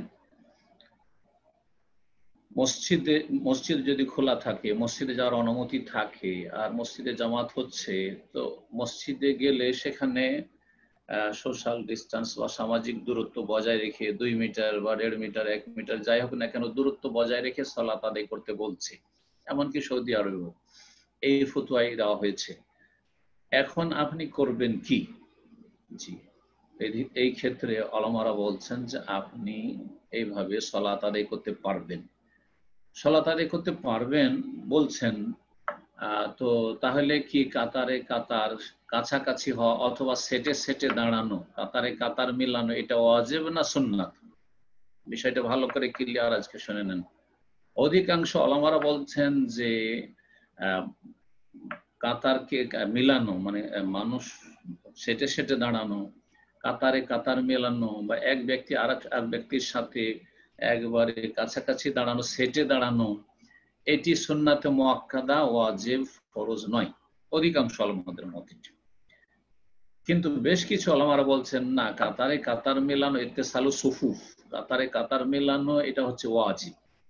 তাহলে ওয়াজিব যদি হয়, আর আমি ওয়াজিব মনে করি আলহামদুলিল্লাহ, যেসব আমাদের ওস্তাদরা বা আমাদের বড়রা বড় বড় আলেমরা যারা ওয়াজিব মনে করেন এটাকে ওয়াজিবই মনে করি, তখন এর ব্যাখ্যাটা শোনেন যে আমরা ব্যাখ্যাটা কেমন করব এই সালাতের, যে এইভাবে ফাঁকা রেখে সালাতটা হবে কিনা।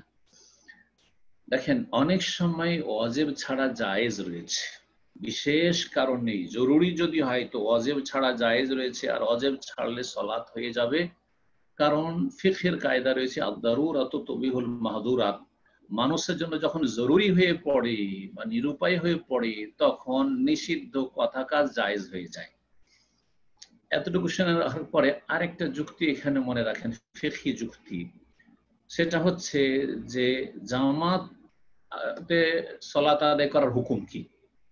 এতক্ষণ তো বললাম যে বেশ কিছু ওলামাদের কাছে ফতোয়া হচ্ছে যে কাতারে কাতার মিলিয়ে দাঁড়ানো ওয়াজিব, তাহলে কাতারে কাতার মেলানো হচ্ছে ওয়াজিব, এটা ধরে রাখেন। আর একটা মাসআলা হচ্ছে যে জামাত সহকারে সালাত আদায় করা কি ওয়াজিব না সুন্নাতে মুআক্কাদা, সেটা তো ইখতিলাফ রয়েছে। কিন্তু এই ক্ষেত্রেও সঠিক মত যে জামাত সহকারে পুরুষদের সালাত আদায় করা হচ্ছে ওয়াজিব। তাহলে জামাতে সালাত পড়াও ওয়াজিব আর কাতারে কাতার মিলানো ওয়াজিব। এখন মসজিদে গিয়ে যদি আমরা জামাতের ওয়াজিব ধরি তাহলে কাতার মেলানোর ওয়াজিব ছাড়তে হচ্ছে, ভালো করে বুঝেন। আর যদি বাসাতে পড়ি, বাসাতে যারা সদস্য রয়েছে, স্ত্রী ছেলে মেয়ে রয়েছে তাদেরকে নিয়ে, তাহলে কাতারে কাতার তো মেলালাম, এই ওয়াজিব তো আদায় করলাম, কিন্তু মসজিদের জামাতের ওয়াজিব ছুটে যাচ্ছে। তাহলে বাসাতে সালাত আদায় করলে একটি ওয়াজিব ছুটছে, আর মসজিদে সালাত আদায় করলে আরেকটি ওয়াজিব ছুটছে, তাহলে ওয়াজিব একটি ছুটছে।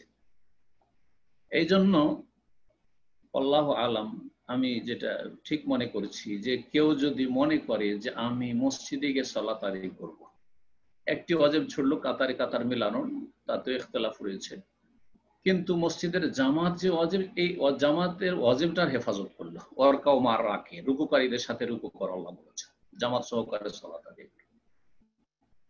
আর যদি কেউ মনে করে যে না, আমি বাসাতে কাতারে কাতার মিলিয়ে একবারে সুন্নত মোতাবেক আমি সুন্দর করে সালাত আদায় করব, তাহলে তার জামাতের ওয়াজিব ছুটলো কিন্তু কাতার মিলানোর ওয়াজিবটা সে আদায় করতে পারলো। সুতরাং একটি একটিকে আরেকটির উপর প্রাধান্য দেওয়া আল্লাহু আলাম যাবে না, আমি মনে করি এটা। কিন্তু অধিকাংশ ওলামারা এখানে বলছেন যে না, জামাতে গিয়ে সালাত আদায় করতে হবে সুস্থ লোকদেরকে। যারা অসুস্থ নিজের ক্ষতি করতে যাবেন না, অন্য কারো ক্ষতি করতে যাবেন না।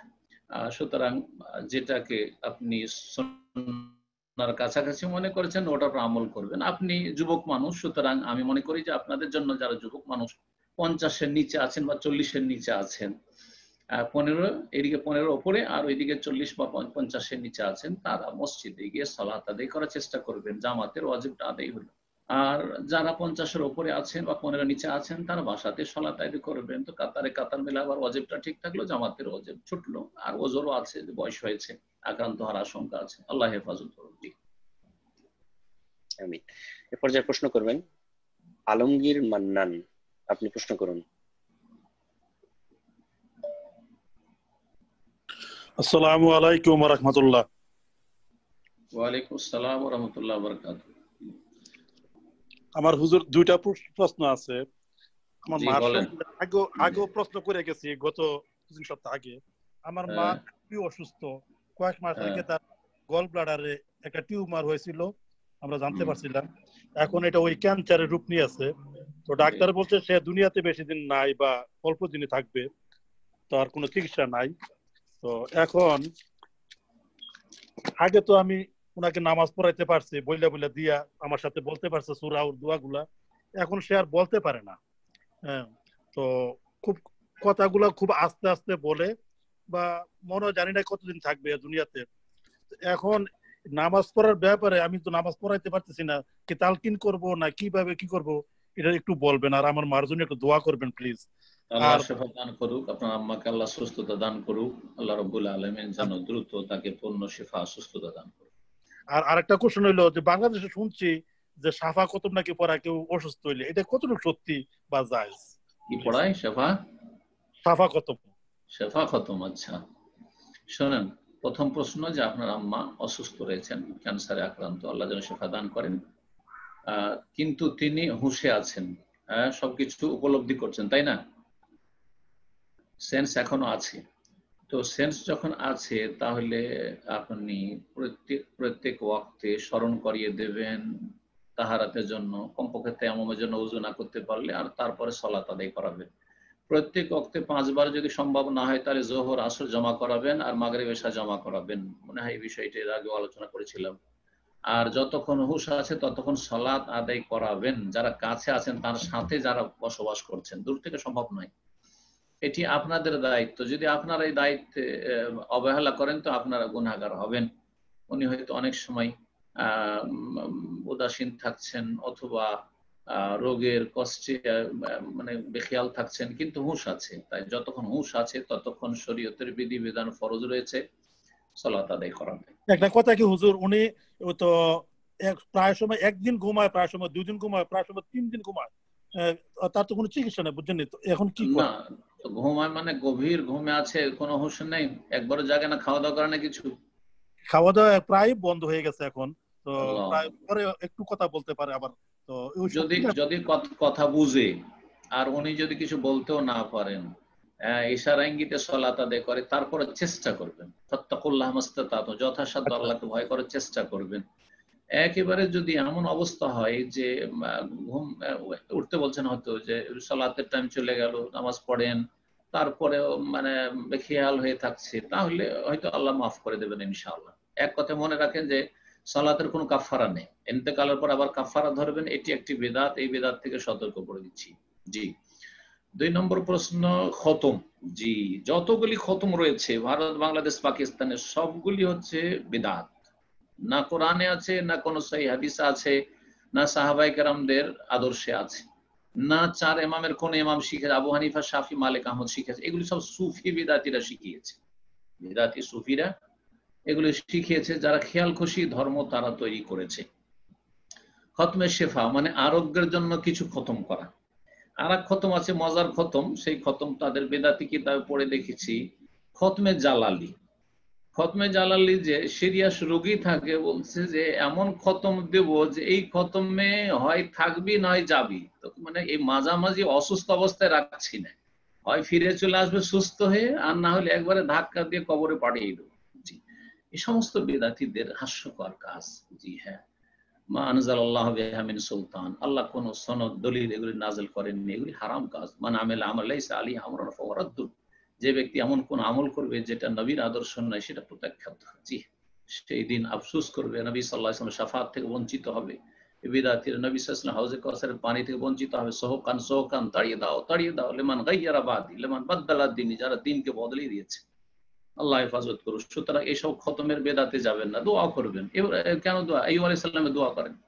আইয়ুব আলাইহিস সালামের ছোট্ট একটি দোয়া করে যদি আন্নী মাসানি আদ-দুররু ওয়া আনতা আরহামুর রাহিমিন, এই দোয়া করে যদি ভালো হইতে পারে, তো আপনি আমি কেন ভালো হব না? কেন ইয়াকিন নেই আল্লাহর কাছে? অবশ্যই ইয়াকিনের সাথে দোয়া করতে হবে। জি, জাযাকাল্লাহ খায়ের। এরপর যে প্রশ্ন করবেন মোহাম্মদ সিদ্দিক, আপনি প্রশ্ন করুন। আসসালামু আলাইকুম ওয়া রাহমাতুল্লাহি ওয়া বারাকাতুহু। ওয়া আলাইকুম আসসালাম ওয়া রাহমাতুল্লাহি ওয়া বারাকাতুহু। জি বলেন। কমিউনিটি শাইখ, আমার প্রশ্নটা আজকে হচ্ছে একটু প্রাসঙ্গিক কয়েকটা জিনিস চলে আসবে মোনাজাত রিলেটেড। সেটা হচ্ছে মোনাজাতটা কি ইসলামের পরিভাষা বা হাদিসে এই ওয়ার্ডটা আসছে কিনা, মোনাজাত মানেটা কি হয়, আর সালাতের ভিতরে বাইরে মোনাজাত হাত তুলে দোয়ার জায়গাগুলোকে আমি জানি এই ব্যাপারে আপনার লেকচার আছে, তারপরে একটু বিরক্ত করতেছি। আর যেহেতু আপনাকে সরাসরি দেখতে পাচ্ছি, আমাদের অনেকগুলো কনফিউশন আছে এই ব্যাপারে যে মোনাজাতের কেবলা, মোনাজাতের সময় হাতটা একসাথে থাকবে না, কেবলাটা কেমন হবে, কোন বরাবর পর্যন্ত উঠবে, তাকবীরে তাহরিমা যখন বাঁধবো তখন হাতটা কিরকম থাকবে, এবং যখন আমরা বুকে হাত বাঁধবো তখন হাতটা কি অবস্থায় থাকবে, এবং ডান হাতের 5 আঙ্গুল কি অবস্থায় থাকবে। একটা করে জিজ্ঞেস করেন না তো মনে থাকবে না তো। প্রথম মোনাজাত শুরু করি। জি, জি, আরবিতে মোনাজাত শব্দ আপনি মাদ্রাসায় পড়েছেন, আমাকে একবার বলছিলেন যে আপনার মেডিকেল পড়ার আগে মাদ্রাসায় পড়েছেন। নাজা ইউনাজি মোনাজাত বাবে মুফালাত থেকে, তার মানে হচ্ছে চুপিসারে কথা বলা। জি হ্যাঁ, কারো সাথে কানে কানে আস্তে আস্তে কথা বলা, চুপিসারে কথা বলা, এ হচ্ছে মোনাজাত। তো এটা আল্লাহর সাথে চুপিসারে কথা বলা, এটা হলো মোনাজাত মা আল্লাহর সাথে। আর একজন আরেকজনের সাথে কানে কানে পাশের লোকের সাথে কথা বলছে, একটু দূরে যারা আছে তারা শুনতে পারে, এটাকে মোনাজাত বলা হয়। আল্লাহ রাব্বুল কোরআনে কারীমের সূরা মুজাদালাতে বলে ইন্নামান নাজওয়া মিনাশ শায়তান, নাজওয়া মোনাজাতকে বলা হয়েছে চুপিসারে কথা বলা শয়তানের পক্ষ থেকে। অর্থাৎ 3 জন লোক যদি থাকেন আর 2 জন যদি কানে কানে কথা বলেন ফুসফুস করে, তাহলে তৃতীয় ব্যক্তি সন্দেহ পড়ে যাবে, ও মানে চিন্তায় পড়ে যাবে আমার বিরুদ্ধে কিছু বলছে হয়তো। তাহলে এক কথায় চুপিসারে কথা বলাকে মোনাজাত বলা হয়। এখন আমাদের ভারত, বাংলাদেশ, পাকিস্তানে যারা অধিকাংশ যারা বেদাতে লিপ্ত, তারা আল্লাহর কাছে দোয়া করাকে মোনাজাত বলে। আল্লাহর কাছে দোয়া করা কি বলে? মোনাজাত বলে। সেই দোয়া মানে সালাতের ভিতরের গুলোকে মোনাজাত বলে না, ওরা মোনাজাত বলে সালাম ফেরার পরে সম্মিলিত দোয়া, ইমাম দোয়া করে মুক্তাদির আমিন আমিন বলে, এইটার নাম মোনাজাত। অথবা কোনো মাহফিল শেষ করলো আর তারপরে যে মোনাজাত ধরলো, এর নাম মোনাজাত। তারপর তাদের বিশ্ব ইজতেমা শেষ করলো চিল্লার, আর তারপরে যে আপনার দোয়া ধরলো, এটার নাম হচ্ছে মোনাজাত। তো এই যে সম্মিলিত বেদাতি যে দোয়া, যে দোয়া রাসূলুল্লাহ সাল্লাল্লাহু আলাইহি ওয়াসাল্লাম এই তরিকায় কখনো করেন নাই, এই দোয়াটিকে আমাদের ভারত, বাংলাদেশ, পাকিস্তানের লোকেরা মোনাজাত বলে থাকে। কি অর্থে বলে থাকে? ওই যে মোনাজাত মা আল্লাহর সাথে চুপিসারে কথা বলা। তো এরা তো চিল্লে চিল্লে চিৎকার করে দোয়া করে, তো মোনাজাত কি করে থাকলো? মোনাজাত বলে চুপিসারে দোয়া করাকে বা চুপিসারে কথা বলাকে। এখন আসি যে মোনাজাত শব্দটি হাদিসে এসেছে আল্লাহর সাথে মোনাজাতের কথা, কিন্তু কখন? সালাতের বাইরে না সালাতের ভিতরে? সালাতের বাইরে নয়। ইন্নাল মুসাল্লি ইযা সাল্লা ইউনাজি রাব্বাহু, রাসূলুল্লাহ বলছেন যে মুসাল্লি যখন সালাতের ভিতরে থাকে, সালাতরত অবস্থায় থাকে, ইউনাজি রাব্বাহু, তার রবের সাথে চুপিসারে কথা বলে, মোনাজাত করে। তাহলে যতক্ষণ আপনি তাকবীরে তাহরিমা থেকে শুরু করে সালাম ফিরা পর্যন্ত আছেন সালাতের ভিতরে, ততক্ষণ রবের সাথে চুপিসারে কথা বলছেন, মোনাজাত করছেন। এটা হচ্ছে মোনাজাত। যখন দাঁড়িয়ে আপনি আছেন তখন মোনাজাত করছেন, রুকুতে মোনাজাত করছেন, আপনি সেজদায় মোনাজাত করছেন, বৈঠকে আত্তাহিয়াত পড়ছেন, মোনাজাত করছেন, আল্লাহ দুরুদ ইব্রাহিম পড়ছেন, মোনাজাত করছেন। এগুলো হচ্ছে আসল মোনাজাত। সালাম ফিরলে মোনাজাত শেষ হয়ে যায়, এটা হচ্ছে হাদিস। কিন্তু আমাদের দেশীয় ভাষাগুলি সব উল্টো, হাদিসের উল্টো। জি, এক কথায় এটা হচ্ছে শরীয়ত সম্মত মোনাজাত সালাতের ভিতরে। আর সম্মিলিত দোয়া করা, ইমাম দোয়া করবে নিজের ইচ্ছা মতো, কারণ ও তো জানে না যে কার কি ইচ্ছা কার কি প্রয়োজন, সুতরাং সে যেটা মনে করছে ভালো সেটা দোয়া করছে। আর মুক্তাদির সব আমিন আমিন বলছে, অথবা বক্তা সাহেব দোয়া করছেন, সভাপতি সাহেব দোয়া করছেন মাহফিলে আর শেষে, আর সব শ্রোতারা যারা সেখানে গিয়েছে দর্শক শ্রোতা তারা আমিন আমিন বলছে। এটার নাম মোনাজাত। এটা হচ্ছে আমাদের দেশীয় মোনাজাত, এটা শরীয়ত সম্মত মোনাজাত নয়। জি, বরং এটা দোয়া, কিন্তু বেদাতি তরিকার দোয়া। এটা দোয়া কিন্তু বেদাতি তরিকার দোয়া। জি, আর প্রশ্ন কি ছিল স্মরণ করেন? একটি ছিল তার মধ্যে যে হাত কত দূর পর্যন্ত উঠাইতে হবে যখন তাকবীর দেবেন, তখন তাকবীরে তাহরিমা হোক অথবা রুকুতে যাওয়ার সময় হোক, রুকু থেকে ওঠার সময় হোক। এই ক্ষেত্রে হাদিসে আছে এলা মানকাবাইহি, দুই কাঁধ পর্যন্ত। প্রসিদ্ধ হাদিস আব্দুল্লাহ বিন উমর রাদিয়াল্লাহু তাআলা, দুই কাঁধ পর্যন্ত এইভাবে উঠলেই এটা হচ্ছে যথেষ্ট। কিন্তু কিছু কিছু হাদিস আছে এলা উজনাইহে বা এলা ফুরুয়ে উজনাইহে, কানের লতি পর্যন্ত, এই যে কানের নরম জায়গাটা আছে নিচের ভাগে এই পর্যন্ত। তাহলে হাতটাকে আরেকটু বেশি কাঁধের উপর উঠানো যেতে পারে, এইরকম উঠানো যেতে পারে যে কাঁধের কাছাকাছি এই আঙুলটা কানের লতির কাছাকাছি আসলো, এইভাবে। কিন্তু কান ছুয়া, এই যে যেমন কিছু বক্তাদেরকে দেখছেন যে নামাজ পড়াচ্ছে এইভাবে কান ধরে, এইভাবে কানে হাত দিয়ে, এর বিদআত, এটি বিদআত। বরং আমি এখন সেই কিতাবটির কথা মনে পড়ছে না, কোন এক সময় সেই কিতাব থেকে তলাশ করলে হয়তো কিতাবের নাম বলে দেবো। আবু হানিফা, শাফি, মালিক, আহমদ ওই যুগটাতে কারা সুন্নাতের অনুসারী আর কারা বিদাতি চেনত এই রফায়দানের মাধ্যমে। যদি কেউ কানে হাত দিত তাহলে ওদেরকে বিদাতি মনে করা হইত। তাহলে কানে হাত দিয়ে তাকবীর দেওয়া এটা বিদাতিদের লক্ষণ। জি, এটা সেই যুগ থেকে চলে আসছে, জি, চার ইমামের যুগ থেকে চলে আসছে। সুতরাং সুন্নত মোতাবেক হয় কাঁধ পর্যন্ত উঠাবেন, আর না হইলে আরেকটু উঠিয়ে আপনার যে লম্বা আঙ্গুলটা যেটা রয়েছে মধ্যমা, এটা আপনার ওই কানের লতি পর্যন্ত উঠবে, কিন্তু কানের ওপর ভাগ পর্যন্ত অথবা এই কান ধরা এইভাবে, এগুলি সব বিদআত। জি, আরেকটি ছিল যে বুকের উপর হাত বাঁধবেন কোথায় সালাতে। হাত বাঁধার সহি হাদিস যেটা সহি ইবনে খুজাইমাতে, সেটা আলা সাদরিহি, সিনার উপর রয়েছে, সহি সুন্নাহ। আর যেটি নাভির নিচের হাদিস রয়েছে সেই হাদিসটি হচ্ছে যায়িফ।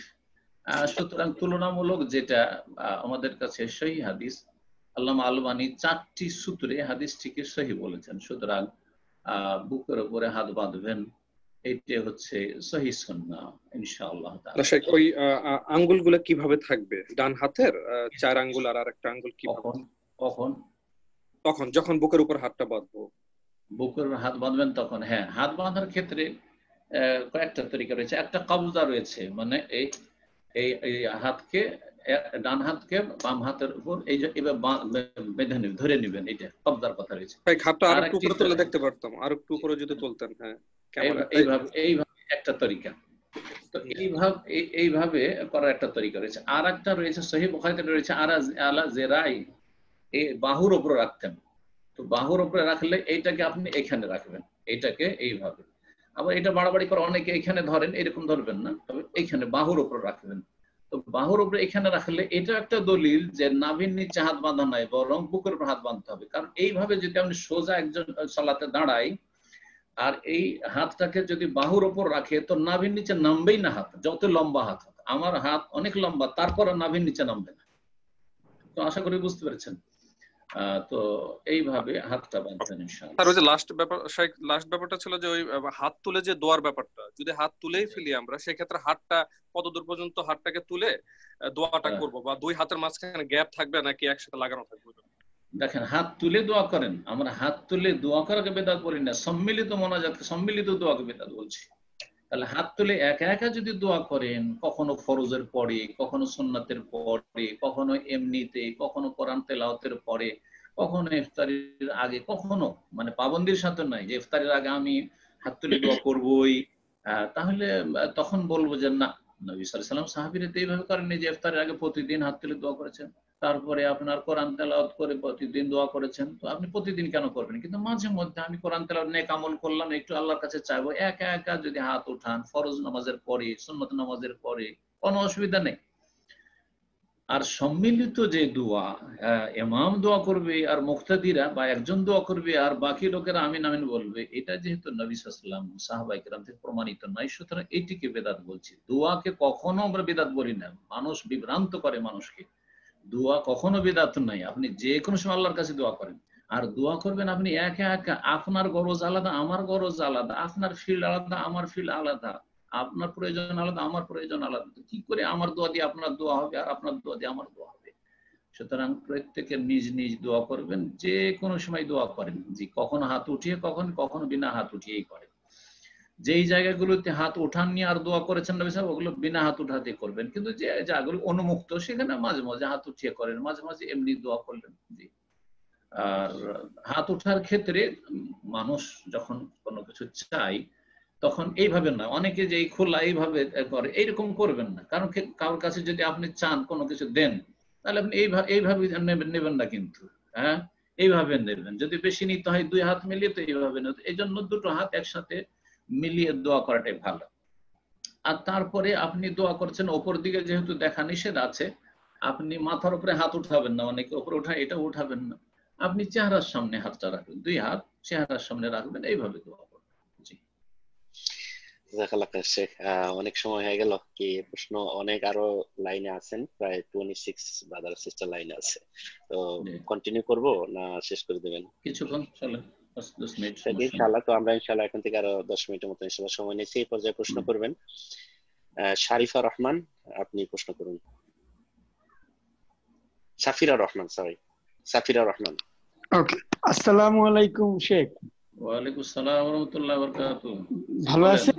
জি, আমার দুটো প্রশ্ন, একটা আমার বোনের তরফ থেকে, সেটা হলো যে আমার দুইটা প্রশ্ন, একটা আমার বোনের তরফ থেকে, তার আমি প্রথমটা বলেন, অসুবিধা নেই। জি, আমার বোন প্রশ্ন করছে যে নফল নামাজ, নফল রোজার ক্ষেত্রে সে যদি ইন্টেনশন থাকে যে সে মানে সেহরি খাওয়ার জন্য উঠবে না, খেয়ে একবারে ঘুমাবে, কিন্তু সে ফজরের নামাজ পড়বে, তাহলে কি তার রোজাটা হবে?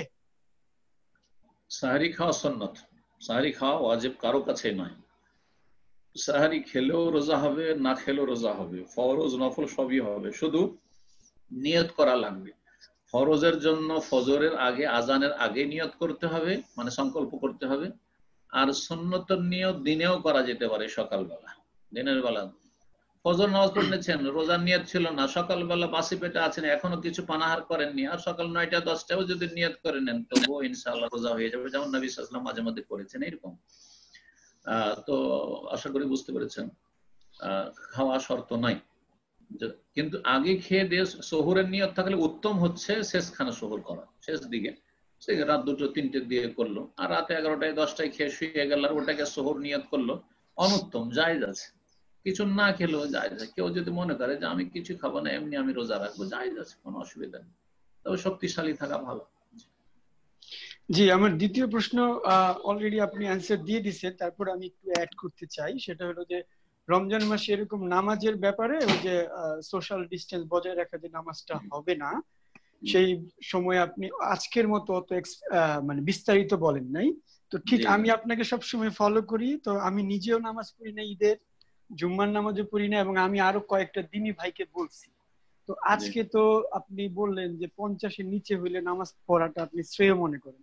তা আমি যাদের বলছি যারা পড়ে না, ইভেন আমিও পড়ি না, তাহলে কি আমি এই জন্য গুনাহগার হব?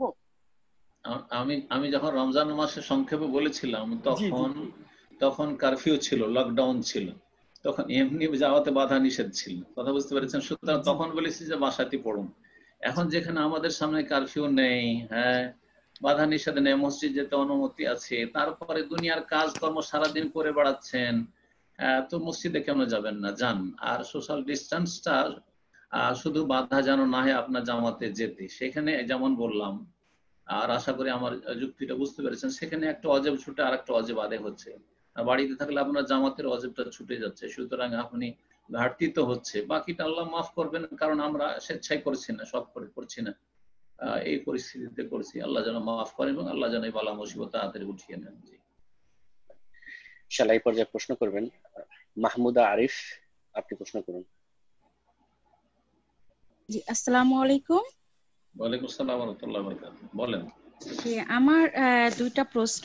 একটা হচ্ছে যে নামাজ পড়ার সময় মহিলাদের মাথা থেকে একদম পা পর্যন্ত ঢেকে নামাজ পড়তে হবে, শুধু হয়তো বা ফেস আর হাতের কবজি থেকে এতটুকু বের করা যাবে। বাট আমি একটু জানতে চাচ্ছিলাম যে পায়ের পাতাটা, যে মানে পায়ের গোড়ালির যে হাড্ডিটা, এটা আমি জানি যে ওই পর্যন্ত ঢাকা লাগবে, বাট পায়ের পাতাটা আমরা বের করে নামাজ পড়তে পারবো কিনা, মানে সেই ক্ষেত্রে আমাদের মোজা পরে নামাজ পড়াটাই জরুরি কিনা? না, মোজা পরে নামাজ পড়া মহিলাদের জরুরি নয়। যদি বিষয়টি ইখতিলাফ আছে, কিছু কিছু উলামারা এই ক্ষেত্রে কঠোর ফতোয়া দিয়েছেন যে পায়ের পাতা পর্যন্ত ঢাকতে হবে, কিন্তু এর কোনো অকাট্য শক্ত দলিল নেই। যদি পায়ের ওপর ভাগ মানে এত নিচে থেকে আছে, আপনার কাপড় আছে টাকনার নিচে, যাতে করে পায়ের ওপর ভাগ ঢেকে যাচ্ছে, তাহলে অসুবিধা নাই ইনশাআল্লাহ। এক কথায় মোজা পরা শর্ত নয় বা পায়ের তলা ঢাকা শর্ত নয় বা জরুরি নয় মহিলাদের জন্য। জি, আমার আর এটা কষ্টকর বটে, 5 ওয়াক্ত 5 বার করে মোজা পড়বে, না না, এত দিন কঠিন নয়। ইন্না দীনা ইউসরুন, দিন সহজ। যেখানে আমাদের কাছে অকাট্য কোনো দলিল নাই, তো এমন কোনো ফতোয়া দেওয়া উচিত নয়। জি, আমার দ্বিতীয় প্রশ্নটা হচ্ছে যে আমি আপনার আলোচনার ভিত্তিতে আমি আসলে কোশ্চেনটা করছি যে আমরা আল্লাহর জন্যই নামাজ পড়ি, আল্লাহর সন্তুষ্টির জন্য, বা আমাদের যেটা ফরজ বিধান আল্লাহ আমাদের জন্য করে দিয়েছেন সেজন্য নামাজ পড়ি। বাট অনেক সময় হয় না যে আমরা কিন্তু মনে চিন্তা করি যে না, আমি নামাজ পড়লে, রোজা করলে, আল্লাহর পথে থাকলেই আমার জীবনটা সুন্দর হবে বা ভালো হবে বা কল্যাণ হবে। বা অনেক সময় দেখা যায় নামাজে রক্ত হয়ে গেছে, সেটা নামাজটা আমি পরে পড়লেও পারি যদি আমার বাহিরে যাওয়ার চিন্তা থাকে, বাট আমি চিন্তা করতেছি না, আমি নামাজ না পড়ে বাহিরে গেলে হয়তো বা আমার একটা বিপদ আপদ হতে পারে। তো এই যে এইটা কি, এই যে আমি চিন্তাটা করছি যে আমি নামাজ না পড়ে গেলে, আমার বাহিরে গেলে একটা বিপদ আপদ হতে পারে, এটা কি আবার তাওহীদের পরিপন্থী হয় কিনা? জি জি জি, ঠিক বলছেন। এটা একটা গুরুত্বপূর্ণ প্রশ্ন। জি, আর এই প্রশ্নটা নিয়ে আলোচনা ওলামারা করেছেন বড় বড় আলেমরা। যে কোনো ইবাদত বন্দেগীতে মুখ্য উদ্দেশ্য আখিরাত হইতে হবে, আল্লাহ সন্তুষ্টি আর পরকালের মুক্তি হইতে হবে। তার সাথে পার্থিব লাভ যদি ইনক্লুড করেন, শামিল করেন, যা পার্থিব দিক থেকে আল্লাহ যেন আমাকে আমার ইবাদত বন্দেগী এবং নেক আমলের মাধ্যমে সুখে রাখেন, তো কোনো দোষণীয় নাই। কিন্তু আখিরাতের বিষয়টা যদি হালকা হয়ে যায়, ওই দিকে অত মন যাচ্ছে না, কিন্তু শুধু ভয় পাচ্ছেন যে কি জানি নামাজ পড়তে দেরি করলে কি জানি কোন বালা মুসিবত চলে আসে, যদি নামাজ পড়ি তো আমার দুনিয়ার বরকত হবে, ছেলে মেয়েতে বরকত হবে, নামাজ পড়ি তাহলে আমার রুজি রোজগারে বরকত হবে ইত্যাদি। যদি এইরকম করেন তো এটা ইখলাস পরিপন্থী, এতে নেকি কমে যাবে। নামাজটা হয়ে যাবে কারণ আল্লাহর জন্যই নামাজ পড়ছেন, আর সেটাও আল্লাহর কাছে, এই দুনিয়ার কল্যাণটাও আল্লাহর কাছে আশা করছেন, গায়রুল্লাহর কাছে নয়, অন্য কারো কাছে না। সুতরাং নামাজটা তো হয়ে যাবে, কিন্তু নামাজের সওয়াব কমে যাবে, কারণ তাতে আপনার ইখলাসে ত্রুটি আছে। ইখলাস নেই নয়, ইখলাস আছে, কিন্তু ইখলাসের নিষ্ঠাতে ত্রুটি আছে। সুতরাং মুখ্য উদ্দেশ্য হইতে হবে আখিরাত, পরকাল, আল্লাহর সন্তুষ্টি, আর তার সাথে সাথে আল্লাহ দুনিয়াও যেন আমার ভালো করে। যেমন আল্লাহ শিখিয়েছেন রব্বানা আতিনা ফিদ দুনিয়া হাসানা ওয়া ফিল আখিরাতি হাসানা ওয়া কিনা আযাবান নার। জি, জাযাকাল্লাহ খায়ের। এই পর্যায়ে প্রশ্ন করবেন কামরুজ্জামান, আপনি প্রশ্ন করুন।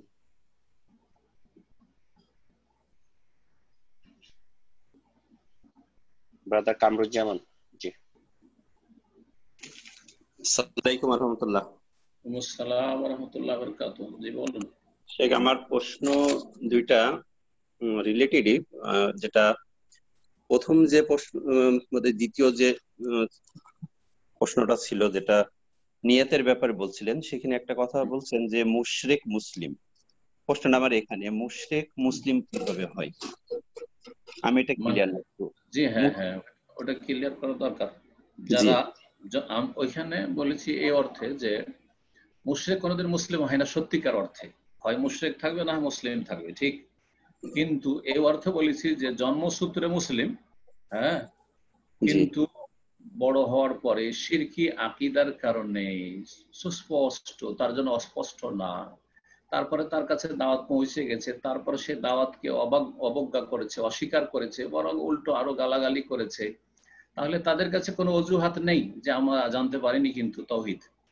তো তাদেরকে বুঝাতে চেয়েছি যে যারা মুসলিম হওয়া সত্ত্বেও বড় বড় শিরকে লিপ্ত, যেমন মাজার পূজায় লিপ্ত, ওয়াহদাতুল উজুদের আকীদা বিশ্বাসী, হুলুলের আকীদা বিশ্বাসী, আল্লাহ সর্বত্র বিরাজমান আকীদা বিশ্বাসী, তারা জন্মসূত্রে মুসলিম, তাদেরকে অমুসলিম তো বলা যাবে না, কিন্তু মুশরিক, সেটা শিরককারী বলেন আর মুশরিক বলেন একই কথা।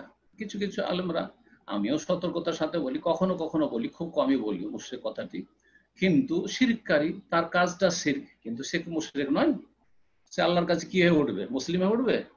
যে ব্যক্তি কবরে সিজদা করে গেছে সে কি মুসলিম হয়ে উঠবে আল্লাহর কাছে? না, কোনোদিন মুসলিম হয়ে উঠবে না, মুশরিক হয়ে উঠবে। জি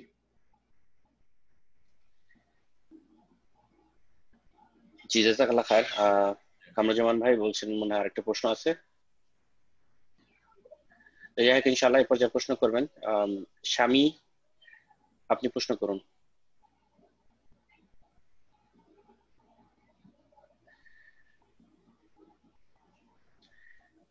ইনশাআল্লাহ এবার প্রশ্ন করবেন আলতাফ হোসেন। জি, আমি প্রশ্ন করতেছি ইনশাআল্লাহ। জি জি, না না, আমি ইনশাআল্লাহ। প্রশ্ন করতেছি স্বামী। জি, মতিউর রহমান ভাই, আসসালামু আলাইকুম ওয়া রাহমাতুল্লাহ। আসসালামু ওয়া রাহমাতুল্লাহি ওয়া বারাকাতুহু। আমি জি বলেন। আটলান্টা জর্জিয়া থেকে বলছি, মোহাম্মদ ইকবাল মামুন। আমার প্রথম প্রশ্ন হচ্ছে, আমরা সারা জীবন পেয়েছি যে শেখ করলে সমস্ত আমল বরবাদ হয়ে যায়। জি, যদি একটা মানুষ বুঝলো আল্লাহ তাকে তৌহিদের জ্ঞান দান করছে, পরে শিরক করে মারা গেলে না, কথাটা মারা গেলে, কিন্তু জীবিত থাকা অবস্থায় মারা গেল, জি, জীবিত অবস্থায় যদি সে তওবা করলো, তাহলে তো যে আমলটা বরবাদ হয়ে গেল, আল্লাহর অশেষ মেহেরবানিতে সে আমলটা তো ফেরত আসে, বা ইনশাআল্লাহ ইনশাআল্লাহ আশা করা যে ফিরে আসবে। কারণ কোরআনের সূরা ফুরকানে যে আয়াত রয়েছে, ফাউলাইকা বাদদিরুল্লাহ সাইয়্যাতিহিম হাসানাত, তাদের গুনাহগুলিকে নেকিতে আল্লাহ রূপান্তরিত করে দেবেন। সুতরাং বলা যেতে পারে যে তাদের ওই নেকিগুলি ফিরে আসবে হয়তো। আল্লাহু আ'লাম, আল্লাহ ভালো জানে, নিশ্চিত বলতে পারবো। এটা রিলেটেড একটা হলো যে অনেকে বলে যে লোকটা মারা গেছে অথবা লোকটা শিরক করছে, সে জানতো না, তার সে জাহেল এই ব্যাপারে, এইটা কি কারেক্ট অজুহাত? এটা জানতো কি জানতো না এটা আমরা নিশ্চিত বলতে পারবো, এটা আল্লাহ বলতে পারবেন। এখন সোশ্যাল মিডিয়ার যুগে এমন কোন মুসলিম আছে যার কাছে তাওহীদের দাওয়াত পৌঁছেনি? বরং কোন অমুসলিম পৃথিবীতে নেই যার কাছে ইসলাম সম্পর্কে কিছু পৌঁছেনি। অবশ্য পৌঁছেছে, কিন্তু অ্যাভয়েড করেছে। জি হ্যাঁ। সুতরাং বর্তমান তো এমন একটা অবস্থা যে পৃথিবী হাতের মুঠে মানুষের। সুতরাং কোন অমুসলিম বলতে পারবে না যে ইসলামের নামটাই শুনিনি, মুহাম্মদ সাল্লাল্লাহু আলাইহি ওয়াসাল্লামের নাম শুনিনি, কোরআনের নাম শুনিনি, এ কথা বলতে পারবে না।